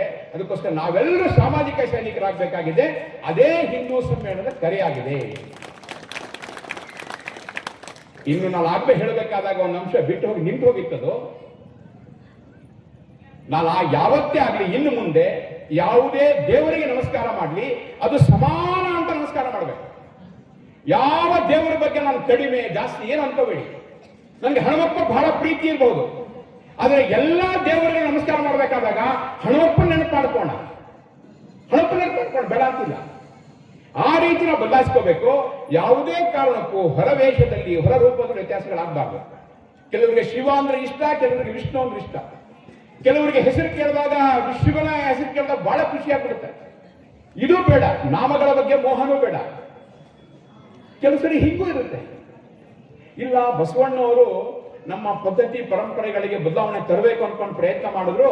ಹೀಗಾಗಿ ಬಸವಣ್ಣವರು ವೇದಗಳ ವಿರೋಧಿ ಅಂತಲೂ ಕೆಲವರು ಇವತ್ತು ಕಾಯಿನ್ ಮಾಡ್ತಾರೆ. ಆದ್ರೆ ನಾವೆಲ್ಲರಿಗೂ ಯೋಚನೆ ಮಾಡಬೇಕಾಗಿರೋದು, ವೇದಗಳ ಆಚರಣೆ ಸರಿಯಾಗಿ ನೀವು ಮಾಡ್ತಾ ಇಲ್ಲ, ಅದಕ್ಕೋಸ್ಕರ ಬಹಳ ಸರಳವಾಗಿ ವೇದಗಳನ್ನು ನಿಮಗೆ ತಿಳಿಸೋ ಪ್ರಯತ್ನ ಮಾಡ್ತೀನಿ ಅಂತ ಅನ್ಕೊಂಡು ನಮ್ಮ ಆಡು ಭಾಷೆಯಲ್ಲಿ, ಕನ್ನಡದಲ್ಲಿ, ಸರಳ ತಿಳಿಗನ್ನಡದಲ್ಲಿ ಅವರು ಹೇಳಿದ್ದು ಕಲಬೇಡ, ಕಳಬೇಡ, ಕೊಲಬೇಡ, ಹುಸಿಯ ನುಡಿಯಲು ಬೇಡ. ಈ ಮಾತುಗಳನ್ನು ಹೇಳ್ತಾ ಹೋಗಿದ್ದವರು. ನೆಲವೊಂದೇ ಹೊಲಗೇರಿ ಶಿವಾಲಯಕ್ಕೆ. ಹೊಲಗೇರಿ ಬೇರೆ ಅಲ್ಲ, ಶಿವಾಲಯ ಬೇರೆ ಅಲ್ಲ, ಎಲ್ಲ ಒಂದೇ ನೆಲದಲ್ಲಿ ಇರುವಂತಹದ್ದು. ಈ ರೀತಿ ಎಂತೆಂಥ ಮಾತುಗಳನ್ನು ಬಸವಣ್ಣವರು ಹೇಳಿದ್ದು. ಅವರು ವೇದಗಳಂತಹ ವಿಷಯಗಳನ್ನ ಅನ್ವಯ ಮಾಡಿ, ಯೋಚನೆ ಮಾಡಿ, ಇವತ್ತಿನ ಕಾಲಘಟ್ಟಕ್ಕೆ ಏನು ಸಂದೇಶ ಕೊಡಬೇಕೋ ಬಹಳ ಸರಳ ಮಾಡಿ ಕೊಟ್ಟಂತ ಕಾರಣಕ್ಕೋಸ್ಕರ ಇವತ್ತು ಹಿಂದೂ ಧರ್ಮ ಅದು ಉಳ್ಕೊಂಡಿದೆ, ಬೆಳ್ಕೊಂಡು ಬಂದಿದೆ. ಅದು ಅಂಥ ಮಹಾಪುರುಷನನ್ನ ವೇದ ವಿರೋಧಿ ಅಂತ ಯಾರಾದ್ರೂ ಅನ್ಕೊಂಡ್ಬಿಟ್ರೆ ಎಂಥ ದೊಡ್ಡ ಅಪಚಾರ ಅದು. ನಿಜ, ಅವತ್ತು ತಪ್ಪುಗಳಿತ್ತು. ಆ ತಪ್ಪುಗಳು ಸರಿ ಮಾಡೋದಕ್ಕೋಸ್ಕರ ಹೊಸ ಪ್ರಯತ್ನ ಮಾಡಿದ್ರು. ಅವರು ಮಾಡುವಾಗ ಸ್ವಲ್ಪ ಜೋರಾಗಿ ಹೇಳಿದ್ರು, ಕಠೋರವಾಗಿ ಹೇಳಿದ್ರು, ಸ್ವಲ್ಪ ಬುದ್ಧಿ ಹೇಳಿದ್ರು, ಅವರು ಸ್ವಲ್ಪ ಅಲ್ಲಾಡಿಸಿ ಹೇಳಿದ್ರು. ಅವರು ಅರ್ಥ ಆಗಲ್ಲ ನಮಗೆ, ನಾವು ದಡ್ಡರು ಅಂತ. ಅವರು ಬುದ್ಧಿದ್ದು ಅಲ್ಲಾಡಿಸಿದ್ದು ನೋಡಿ ನಾವೇನಾದ್ರು ಬಸವಣ್ಣವರು ಅವರು ಹಿಂದೂ ಧರ್ಮದ ಪರ್ಯಾಯವಾಗಿ ಇನ್ನೊಂದು ಶುರು ಮಾಡೋದು ಅಂತ ಹೇಳ್ಕೊಂಡ್ರೆ ತಪ್ಪಾಗುತ್ತೆ. ನಾವೆಲ್ಲ ಒಂದೇ ಮೂಡಕ್ಕೆ ಸೇರಿದಂಥವ್ರು. ಬುದ್ಧ ಬೇರೆ ಅಲ್ಲ, ಮಹಾವೀರ ಬೇರೆ ಅಲ್ಲ, ಬಸವಣ್ಣ ಬೇರೆ ಅಲ್ಲ, ಗುರುನಾನಕ ಬೇರೆ ಅಲ್ಲ. ಎಲ್ಲ ನಮ್ಮ ಮೂಲ ಸಾಂಸ್ಕೃತಿಕ ಧಾರೆ ಅದು ಒಂದೇ ಆಗಿದೆ. ಅದು ಇದನ್ನ ನೆನ್ಪಿಟ್ಕೋಬೇಕಾಗಿದೆ. ಅದಕ್ಕೋಸ್ಕರ ಕೆಲವರಿಗೆ ವೇದ ಅಂದಾಗ ಏನೋ ಸಣ್ಣ ಅಲರ್ಜಿ ಇರುತ್ತೆ. ಕೆಲವರಿಗೆ ಬಹಳ ವೇದ ಮಂತ್ರ ನನಗೆ ಬಹಳ ಚೆನ್ನಾಗಿ ಬರುತ್ತೆ ಅಂತ ಸ್ವಲ್ಪ ಅಹಂಕಾರ ಇದ್ದುಕೊಂಡು, ಇದೇನು ವಚನ ಇದು ಬಸವಣ್ಣವ್ರದ್ದು, ಬರೀ ಕನ್ನಡದಲ್ಲಿದೆ, ಇದು ಇಷ್ಟು ಸಿಂಪಲ್ ಆಗಿದ್ರೆ ಹೆಂಗಿದು ಅನ್ನೋ ಅಂತ ಅಹಂಕಾರನೇ ಇರುತ್ತದೆ. ಇದೆಲ್ಲವನ್ನ ಬಿಟ್ಬಿಡೋಣ. ನಾವಿವತ್ತು ಹಿಂದೂ ಸಮ್ಮೇಳನದಲ್ಲಿ ಭಾಗವಹಿಸುತ್ತಿರೋದು, ಇನ್ನು ಮುಂದೆ ಅದು ಸರ್ವಜ್ಞನ ವಚನನಾಗಲಿ, ಶರೀಫನ ವಚನಗಳಾಗಲಿ, ಬಸವಣ್ಣನ ವಚನಗಳಾಗಲಿ, ಅಲ್ಲಮ ಪ್ರಭು, ಅಕ್ಕ ಮಹಾದೇವಿ, ಸಿದ್ದರಾಮಣ್ಣ, ಯಾರ್ಯಾರಿದಾರೋ ಶರಣರು, ಡೋಹರ ಕಕ್ಕಯ್ಯ, ಯಾರ್ಯಾರಿದಾರೋ ಎಲ್ಲರ ಶರಣರ ವಚನಗಳು, ಹಾಗೇನೆ ಇವತ್ತಿನ ಜಾನಪದ, ಹಾಗೆ ಇವತ್ತಿನ ಎಲ್ಲಾ ರೀತಿಯ ಸಂಗತಿಗಳು, ಅದು ವೇದ ಇರಲಿ, ಉಪನಿಷತ್ ಇರಲಿ, ಗೀತೆ ಇರಲಿ, ಎಲ್ಲವೂ ಸಹಿತ ಒಂದು ಸಮಾನ. ಇದು ಮಹಾನ್ ಒಂದು ಜ್ಞಾನದ ಒಂದು ಭಂಡಾರ ಅಂತ ಅನ್ಕೋಬೇಕು. ಅನೇಕರಿಗೆ ವಿಷ್ಣು ಸಹಸ್ರನಾಮ ಅಂದಾಗ ಏನೋ ಒಂದು ವ್ಯತ್ಯಾಸ ಆಗುತ್ತೆ. ವಿಷ್ಣು ಸಹಸ್ರನಾಮನೂ ನಂದೇನೆ, ಎಲ್ಲವೂ ನಂದು. ಇವತ್ತು ಅನೇಕ ಮಹಾಪುರುಷರನ್ನ ಜಾತಿಗಳು ಹೊಡೆದಾಕುವಂತ ಪ್ರಯತ್ನ ನಡೀತಾ ಇದೆ. ಈ ಒಂದು 25 ವರ್ಷದಿಂದ ರಾಣಿ ಚೆನ್ನಮ್ಮ ಅಂದಾಗ ಏನು ಎಲ್ಲರ ಮನಸ್ಸಿನಲ್ಲಿ ನಮ್ಮ ಊರಿನವಳು, ನಮ್ಮ ರಾಜ್ಯದವಳು, ನಮ್ಮ ಮನೆಯ ಹೆಣ್ಣು ಮಗಳು ಅಂತ ಅನಿಸ್ತಾ ಇತ್ತು. ಅದು ನಿಧಾನವಾಗಿ ಚೆನ್ನಮ್ಮ ಯಾವುದೋ ಒಂದು ಜಾತಿಗೆ ಸೀಮಿತ ಅನ್ನುವಂತಹ ಒಂದು ಒಳಸುಳಿಯನ್ನ, ಒಂದು ಬುದ್ಧಿಯ ಕೆಟ್ಟ ಹುಳವನ್ನು ನಮಗೆ ಬಿಡಲಾಯಿತು. ನಿಜ, ರಾಣಿ ಚೆನ್ನಮ್ಮನ ಬಗ್ಗೆ ಅಭಿಮಾನ ಇಟ್ಕೊಂಡು ನನ್ನದೇ ವಂಶಕ್ಕೆ ಸೇರಿದವಳು ಅಂತ ಅನ್ಕೊಂಡಾಗ ಹೆಮ್ಮೆ ಪಡೋಣ, ನಾನು ಬೇಡ ಅಂತ ಹೇಳೋದಿಲ್ಲ. ಎಕ್ಸ್ಟ್ರಾ ಅಭಿಮಾನ ಪಡೋಣ, ತೊಂದರೆ ಇಲ್ಲ. ಆದ್ರೆ ಅವಳು ಕೇವಲ ನನ್ನ ವರ್ಗದವಳು, ನನ್ನ ಸಮುದಾಯದವಳು ಅಂತ ಅನ್ನುವಂತ ರೀತಿಯಲ್ಲಿ ಬಿಂಬಿಸ್ಕೊಂಡ್ರೆ ತಪ್ಪಾಗುತ್ತದೆ. ರಾಣಿ ಚೆನ್ನಮ್ಮ ಇಡೀ ನಮ್ಮ ದೇಶದಲ್ಲಿ ಮೊದಲನೇ ಬಾರಿಗೆ ಬ್ರಿಟಿಷರಿಗೆ ಸೋಲಿನ ಮತ್ತು ಅವರ ಯಾರೊಬ್ಬ ಸರ್ದಾರ್ ಇದ್ದಾನೆ ಠಾಕ್ರೆ, ಅವನನ್ನ ಗುಂಡು ಹಾಕಿ ಕೆಡವಿದಂತ ಧೀರ ಮಹಿಳೆ ಆಕೆ. ಅಲ್ಲಿಯವರೆಗೆ ಬ್ರಿಟಿಷರ ಸೈನಿಕರನ್ನ ಹೆದರ್ತಿದ್ರು. ಅಂತ ವೀರ ಮಹಿಳೆ ಜೊತೆಗಿದ್ದಂತಹ ರೀತಿಯ ಸಾರಥಿಗಳು ಅವರುಗಳನ್ನ ಸೇರಿಸ್ಕೊಂಡು ಆಕೆ ಗೆಲ್ತಾಳೆ. ಸಾಮಾನ್ಯ ಹೆಣ್ಣುಮಗಳೇ ಕಚ್ಚೆ ಹಾಕೊಂಡು ನಿಂತ್ಕೊಂಡು ಯುದ್ಧ ಮಾಡಿದ್ರು ಅಂತ ಹೇಳಿದ್ರೆ ಎಂಥವನ್ನ ಹೆದರ್ಬೇಕು. ಅಂತ ಒಂದು ಮಾತೃತ್ವನೂ ಇತ್ತು, ವೀರತ್ವನೂ ಇತ್ತು. ಅದನ್ನ ನಾವು ಬಿಟ್ಟು ಯಾವುದೋ ಒಂದು ಜಾತಿಗೆ ಮಾತ್ರ ಅಂಟು ಹಾಕಿದ್ರೆ ತಪ್ಪಾಗುತ್ತದೆ. ಕನಕದಾಸರು ಇತ್ತೀಚೆಗಷ್ಟೇ ನಾವು ಕನಕ ಜಯಂತಿ ಮಾಡಿದ್ವಿ. ಕುಲ ಕುಲ ಕುಲ ಅಂತ ಹೊಡೆದಾಡ್ಬೇಡ್ರಿ, ನಾವೆಲ್ಲ ಒಂದೇ ಅಂತ ಹೇಳೋದನ್ನ ಅವ್ರು ಹೇಳಿದವರು. ಅವ್ರನ್ನ ತಗೊಂಡಾಗ ಒಂದು ಕುಲಕ್ಕೆ ನಾವು ಸೇರಿಸ್ಬಿಟ್ಟಿದ್ದೀವಿ. ಸರಿನಾ? ಇದು ನಾವೆಲ್ಲರೂ ಯೋಚನೆ ಮಾಡಬೇಕಾಗಿರುತ್ತೆ. ಒಂದು ಕನಕ ಪ್ರಜ್ಞೆ ಅಂತ ಶಬ್ದ ಇದೆ. ಅದು ಏನಪ್ಪ ಕನಕ ಪ್ರಜ್ಞೆ ಅಂದ್ರೆ, ವ್ಯಾಸ ಋಷಿಗಳು, ವ್ಯಾಸ ಮಹಾರಾಜರು, ವ್ಯಾಸ ಗುರುಗಳು ಅಂದ್ರೆ ಕನಕದಾಸರಿಗೆ ಯಾರು ದೀಕ್ಷೆ ಕೊಟ್ಟಿದ್ರು, ಗುರುಕುಲದಲ್ಲಿ ಪಾಠ ಹೇಳ್ಕೊಟ್ರು, ಅವರು ಒಂದಿಷ್ಟು ಪಾಠ ಹೇಳಿರ್ತಾರೆ. ಆಗ ಎಲ್ರಿಗೂ ಬಾಳೆಹಣ್ಣು ಕೊಟ್ಟು ಕಳಿಸ್ತಾರೆ. ನಮ್ಗೆ ಅದು ಕತೆ ಗೊತ್ತಿದೆ ನಮಗೆ. ಆ ಬಾಳೆಹಣ್ಣು ನೋಡಪ್ಪ ಯಾರಿಗೂ ಕಾಣದರಗಳು ತಿನ್ಕೊಂಬನ್ನಿ ಅಂತ ಹೇಳಿದಾಗ ಇವನು ಒಬ್ಬನೇ ತಂದ್ಬಿಟ್ಟಿರ್ತಾನೆ, ಯಾರು ಕನಕ. ಆಗ ಅವನು ತಿಮ್ಮಣ್ಣ ನಾಯಕ ಅಂತ ಹೆಸರು. ತಿಮ್ಮಣ್ಣ ಹಾಗೆ ತಂದ್ಬಿಟ್ಟಿರ್ತಾನೆ. ಯಾಕಪ್ಪ ವಾಪಸ್ ತಂದಿದ್ಯಾ ಅಂತ ಕೇಳಿದಾಗ ಅವರು ಹೇಳೋದೇನು, ಆ ಹುಡುಗ ಉಳಿದೆಲ್ಲರೂ ತಿನ್ಕೊಂಡ್ಬಂದ್ಬಿಟ್ಟಿರ್ತಾರೆ. ನಾನು ಮರದ ಮೇಲೆ ಹೋದೆ, ಯಾರು ಕಾಣಲಿಲ್ಲ ತಿಂದೆ. ನಾನು ದಾಖಲೆ ಹಾಕದೆ ಯಾರು ತಿನ್ನಲಿಲ್ಲ ಕಾಣಲಿಲ್ಲ ತಿಂದೆ. ನಾನು ಕತ್ತಲ್ಲಿ ಹೋದೆ, ಯಾರು ಕಾಣಲಿಲ್ಲ ತಿಂದೆ ಅನ್ಕೊಂಡ್ ಬರ್ತಾರೆ. ಆದ್ರೆ ಇವ್ರು ಮಾತ್ರ ಹಿಡ್ಕೊಂಡ್ ಬರ್ತಾರೆ ಬಾಳೆಹಣ್ಣು. ನನಗೆ ಯಾವುದೇ ಜಾಗ ಸಿಗ್ಲಿಲ್ಲ, ಎಲ್ಲ ಕಡೆ ದೇವರಿದ್ದಾನೆ, ಎಲ್ಲ ಕಡೆ ದೇವ್ರನ್ನ ನೋಡ್ತಾ ಇದ್ದಾನೆ ಅಂತ ಹೇಳ್ತಾರೆ. ಇದಕ್ಕೆ ಕನಕ ಪ್ರಜ್ಞೆ ಅಂತ ಕರೀತಾನೆ. ಅಂದ್ರೆ ಇದು ಸದಾಕಾಲ ಜಾಗೃತವಾಗಿರ್ಬೇಕು. ದೇವ್ರು ಎಲ್ಲ ಕಡೆಗಿದ್ದಾನೆ, ದೇವ್ರು ಎಲ್ಲ ಕಡೆಗಿದ್ದಾನೆ, ನಾನು ಕೆಟ್ಟ ಕೆಲಸ ಮಾಡಬಾರ್ದು, ಅವನು ಎಲ್ಲವನ್ನ ನೋಡ್ತಾ ಇದ್ದಾನೆ, ನಾನು ಒಳ್ಳೆಯದನ್ನ ಮಾಡ್ಬೇಕು ಅಂತ ಹೇಳ್ತಾ ಇರೋ ಭಾವನೆ ಇದೆಯಲ್ಲ, ಅದಕ್ಕೆ ಕನಕ ಪ್ರಜ್ಞೆ ಅಂತ ಕರೀತಾರೆ. ಅದೇ ರೀತಿ ನಾವು ಏನೇ ಕೆಲಸ ಮಾಡ್ಲಿ, ನಾನು ಹಿಂದೂ, ನಾನು ಹಿಂದೂ, ನಾನು ಹಿಂದೂ, ಜಾತಿಗಳಲ್ಲಿ ಕೊಚ್ಚಿ ಹೋಗಬಾರ್ದು, ಸ್ವಾರ್ಥದಲ್ಲಿ ಕೊಚ್ಚಿ ಹೋಗಬಾರ್ದು. ನಾವೆಲ್ಲ ಹಿಂದೂ ಹಿಂದೂ ಹಿಂದೂ ಅಂತ ಹೇಳುವಂತ ಹಿಂದೂ ಪ್ರಜ್ಞೆಯನ್ನು ಉಳಿಸಬೇಕಾದಂತ ಸಂದರ್ಭ ಅದು ಕನಕದಾಸರ ಮೂಲಕ ನಮ್ಗೆ ಸಿಕ್ಕಿದೆ. ಎಂಥ ಕನಕದಾಸ! ನಿಜಕ್ಕೂ ಕಲಿಯುಗದಲ್ಲಿ ಅಂತ ಒಂದು ಪವಾಡ ನಮ್ಗೆ ಗೊತ್ತಿದೆ. ಉಡುಪಿಯ ಶ್ರೀಕೃಷ್ಣನ ಮುಂದ್ಗಡೆಗೆ ಪುರೋಹಿತರು ಮಡಿ ಪಂಚೆ ಧರಿಸಿಕೊಂಡು ತಣ್ಣೀರು ಸ್ನಾನ ಮಾಡಿ ಆ ಒದ್ದೆ ಬಟ್ಟೆನೇ ಕೊಳೆ ಆಗಬಾರ್ದು ಅಂತ ಅದನ್ನೇ ಉಟ್ಕೊಂಡು ಬಂದು ಭಕ್ತಿಯಿಂದ ಫಲ ಪುಷ್ಪ ಆ ರೀತಿ ಅನೇಕ ಸಂಗತಿಗಳನ್ನ ಇಟ್ಕೊಂಡು ಗಂಧ ಎಲ್ಲ ಇಟ್ಕೊಂಡು ಪೂಜೆಗೋಸ್ಕರ ಅವರು ತಯಾರಿ ಮಾಡ್ಕೊಳ್ತಾ ಇದ್ದಾರೆ, ಪೂಜೆ ಮಾಡ್ತಾ ಇದ್ದಾರೆ. ಹೊರಗಡೆಗೆ ಈ ಕನಕ ಪಾಪ ಅವನದೇ ಶೈಲಿನಲ್ಲಿ ಅವನು ಹೊರಗಡೆ ಬರ್ತಾ ಇದ್ದಾನೆ. ಅವನು ಮನಸ್ಸಿಗೆ ಬರುತ್ತೆ, ನನಗೆ ಕನಕದ ದರ್ಶನ ಆದ್ರೆ ಚೆನ್ನಾಗಿತ್ತಲ್ಲ ಅಂತ. ಒಂದು ಕಿಟಕಿ ಕಡೆ ಬರ್ತಾನೆ. ಅವನೇನು ಮಡಿ ಸ್ನಾನ ಮಾಡಿರ್ಲಿಲ್ಲ, ಅದರ ಮನಸ್ಸು ಅದಕ್ಕಿಂತ ಶುದ್ಧವಾಗಿತ್ತು. ಅವನೇನೋ ಮಡಿ ವಸ್ತ್ರ ಉಟ್ಟಿರ್ಲಿಲ್ಲ, ಮಾಮೂಲಿ ಕೊಳೆಯಾದ ಯಾವುದೋ ಬಟ್ಟೆಗಳನ್ನ ಹಾಕೊಂಡಿದ್ದ. ಹೆಗಲ ಮೇಲೆ ಒಂದು ಕಂಬಳಿ ಇತ್ತು, ಆ ಕಂಬಳಿ ಅನೇಕ ಕಡೆಗಳಲ್ಲಿ ಅದನ್ನೇ ಹಾಸಿ ಮಲಗಿದ್ದ. ಅಲ್ಲಿ ಕೊಳಕು ಇತ್ತು, ಧೂಳಿ ಇತ್ತು, ಮಣ್ಣು ಎಲ್ಲ ಇತ್ತು. ಅದನ್ನ ಹೊಲ್ಕೊಂಡಿದ್ದ, ಗಡ್ಡ ಬಿಟ್ಟಿದ್ದ, ಬಹಳ ಶುಚಿವಾಗಿದ್ದ ಅಂತ ಇರ್ಲಿಲ್ಲ. ಅದರ ಮನಸ್ಸು ನಿರ್ಮಲ ಇತ್ತು, ಭಕ್ತಿ ಅಗಾಧವಾಗಿತ್ತು. ಇವನ ಸಿಗ್ನಲ್ ಸ್ಟ್ರೆಂತ್ಗೆ, ನಮ್ದು ಹೆಂಗೆ ಮೊಬೈಲ್ ಇರುತ್ತಲ್ಲ ಆಯ್ತಾ, ಇವನ ಮೊಬೈಲಿನ ಇವನ ಭಕ್ತಿಯ ಆ ಒಂದು ಸಿಗ್ನಲ್ ಸ್ಟ್ರೆಂತ್ಗೆ ಕೃಷ್ಣ ತಿರುಗುತ್ತಾನೆ ಈ ಕಡೆಗೆ. ಯೋಚನೆ ಮಾಡಬೇಕಾಗಿದೆ. ಇದು ಯಾವುದೋ ಹಳೆ ಕಾಲದಲ್ಲ, ಇದು ಇತ್ತೀಚಿನ ದಿವಸಗಳಲ್ಲಾಗಿರೋದು. ಯೋಚನೆ ಮಾಡಬೇಕಾಗಿರೋದು.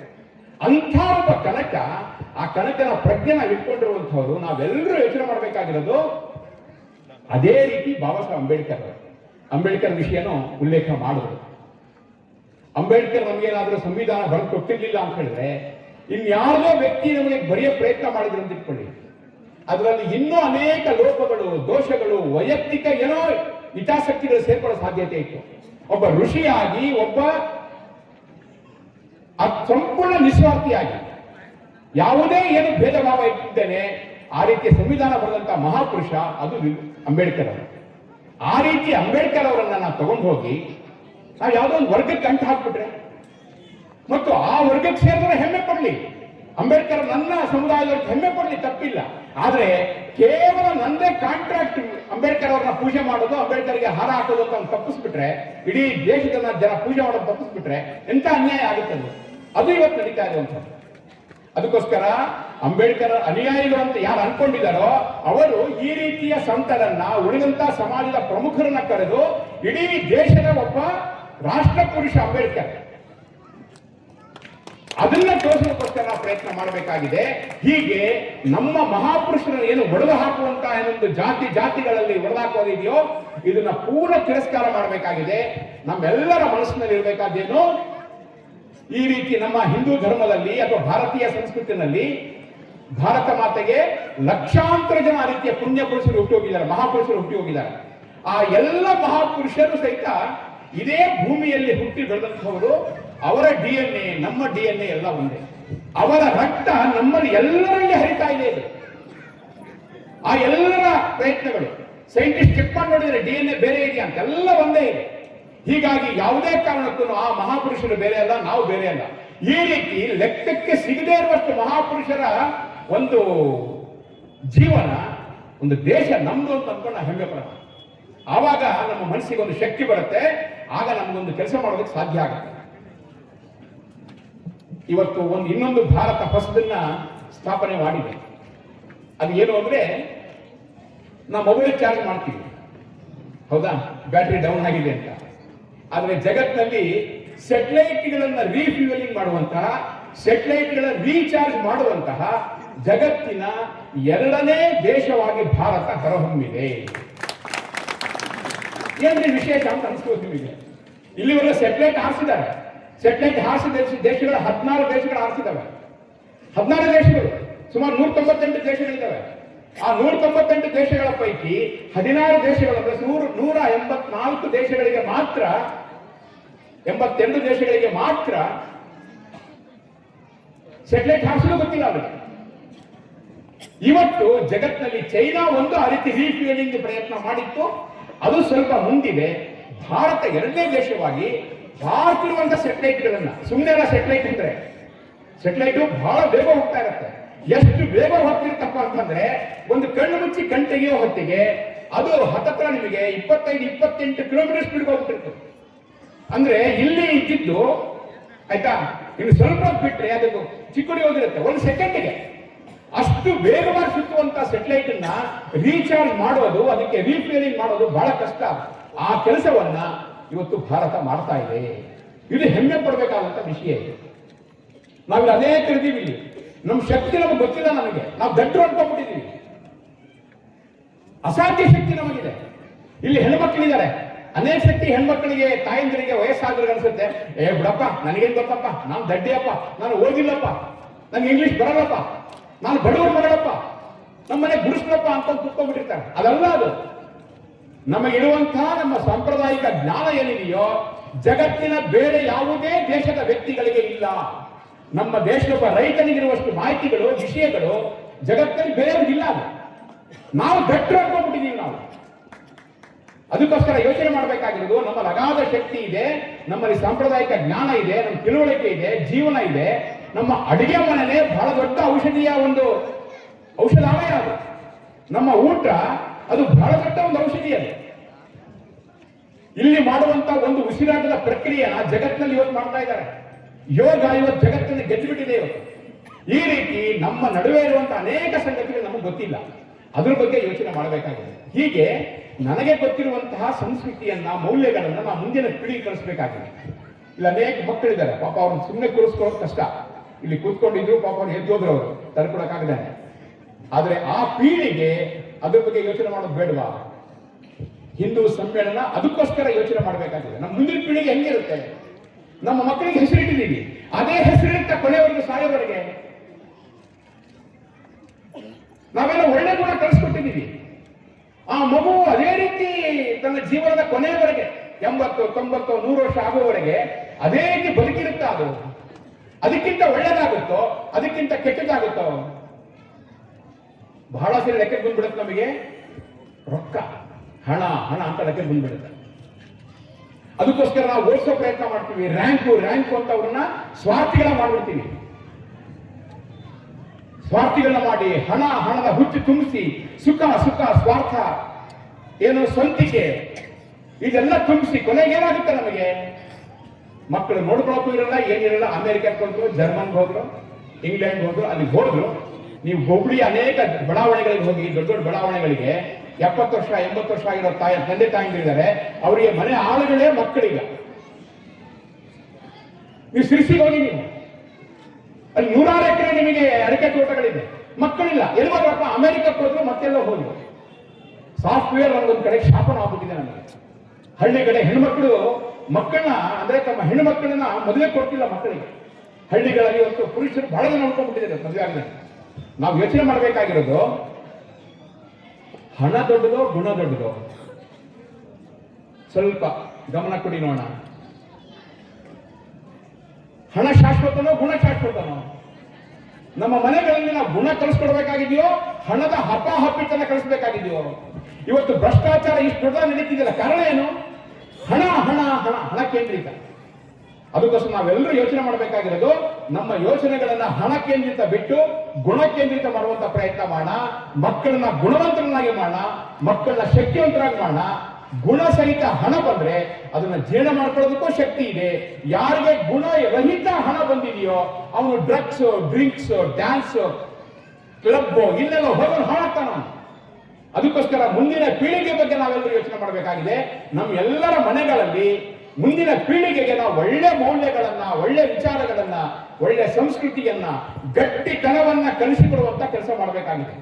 ಇವತ್ತು ನಮ್ಮ ಮಕ್ಕಳಿಗೆ ಏನಾದ್ರು ಸ್ವಲ್ಪ ಬೈದು ಬಿಟ್ರೆ ಅವರು ಡಿಪ್ರೆಸ್ ಆಗ್ಬಿಡ್ತಾರೆ, ಇನ್ನೇನೋ ಮಾಡ್ಕೊಂಡ್ಬಿಡ್ತಾರೆ ಅಂತ ಹೇಳುವಂತ ಭಯ ಇವತ್ತು. ಅದಕ್ಕೋಸ್ಕರ ನಮ್ಮ ಮಕ್ಕಳು ಈ ಜೀವನದಲ್ಲಿ ಯಾವತ್ತೂ ಆ ರೀತಿಯ ಹೇಡಿಗಳಾಗಲ್ಲ.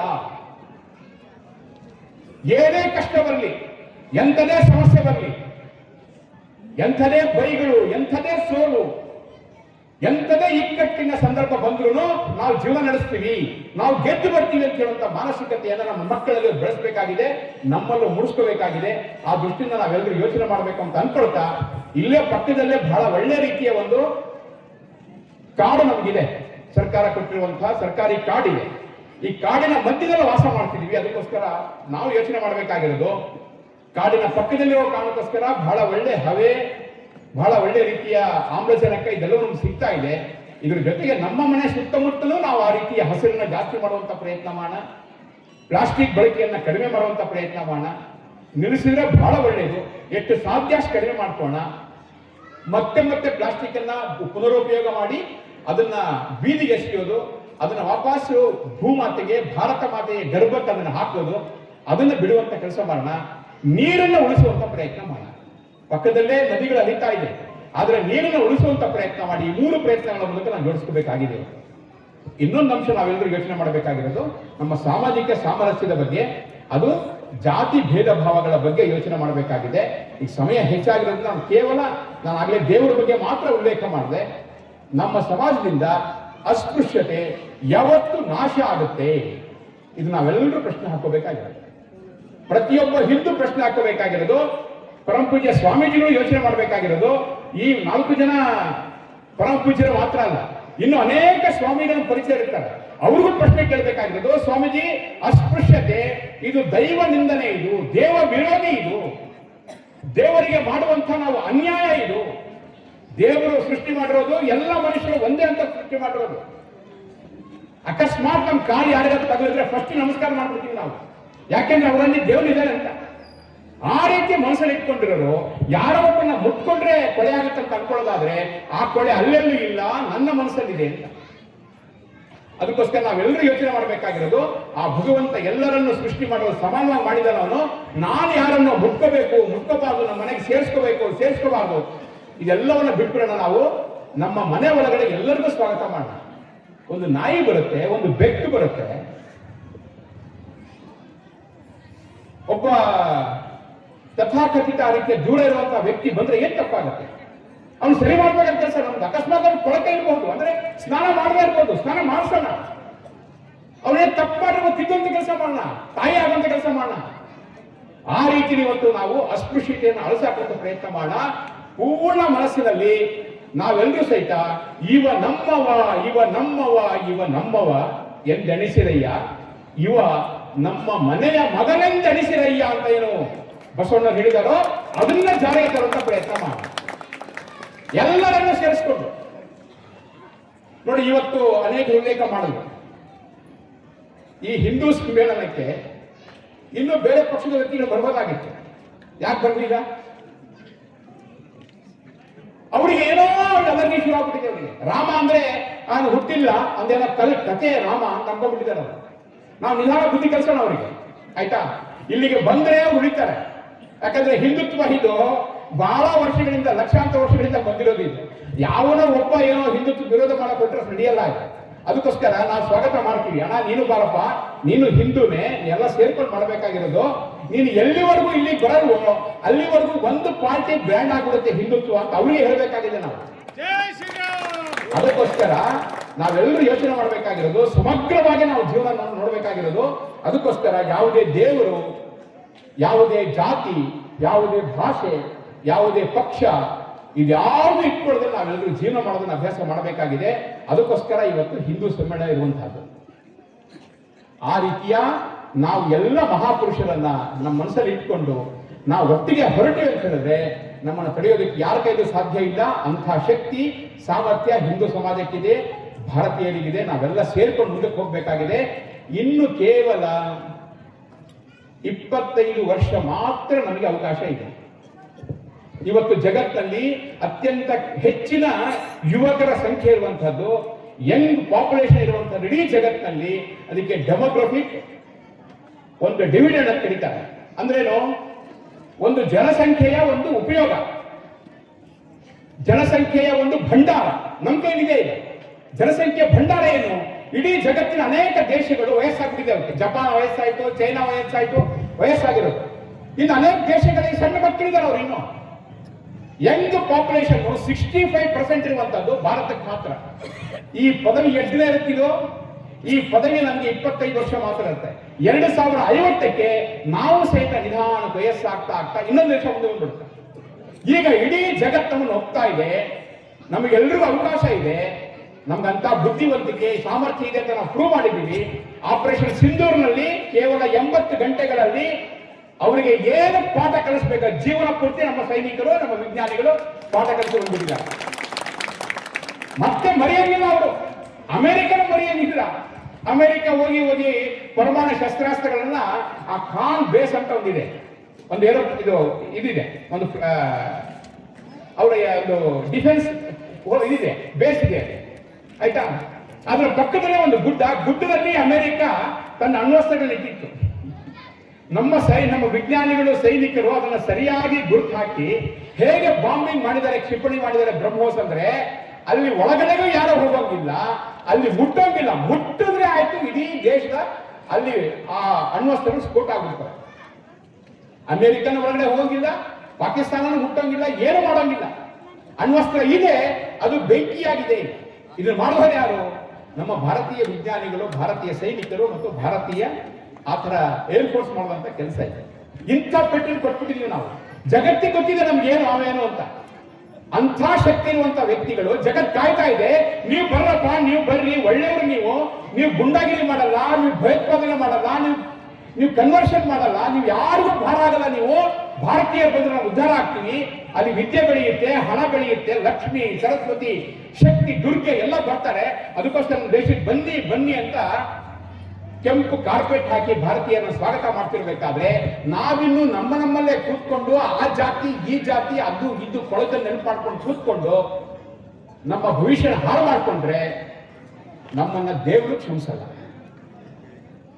ಅದಕ್ಕೋಸ್ಕರ ಈ ಹಿಂದೂ ಸಮ್ಮೇಳನದ ಒಂದು ಸಂದೇಶ ಏನಪ್ಪಾ ಅಂದ್ರೆ, ನಾವೆಲ್ಲ ಹಿಂದೂಗಳು, ನಾವೆಲ್ಲ ಒಂದು, ನಾವೆಲ್ಲ ಬಂಧು ಮಾತ್ರ ಅಲ್ಲ, ಇಡೀ ಜಗತ್ತಿಗೆ ನಾವೆಲ್ಲ ಒಂದಾಗಿ ಶಾಂತಿ, ನೆಮ್ಮದಿ, ಸುಖ, ಸಮೃದ್ಧಿ, ಸಂಸ್ಕೃತಿ, ಶಕ್ತಿ ಎಲ್ಲವನ್ನ ಕೊಡಬೇಕಾದ ಸಮಾಜ ನಮ್ದಾಗಿದೆ. ಅಷ್ಟು ದೊಡ್ಡ ಕೆಲಸ ಮಾಡಬೇಕಾದ್ರೆ ನಮ್ಮ ಸಣ್ಣತನವನ್ನ ಕಡಿಮೆ ಮಾಡ್ಕೋಬೇಕು.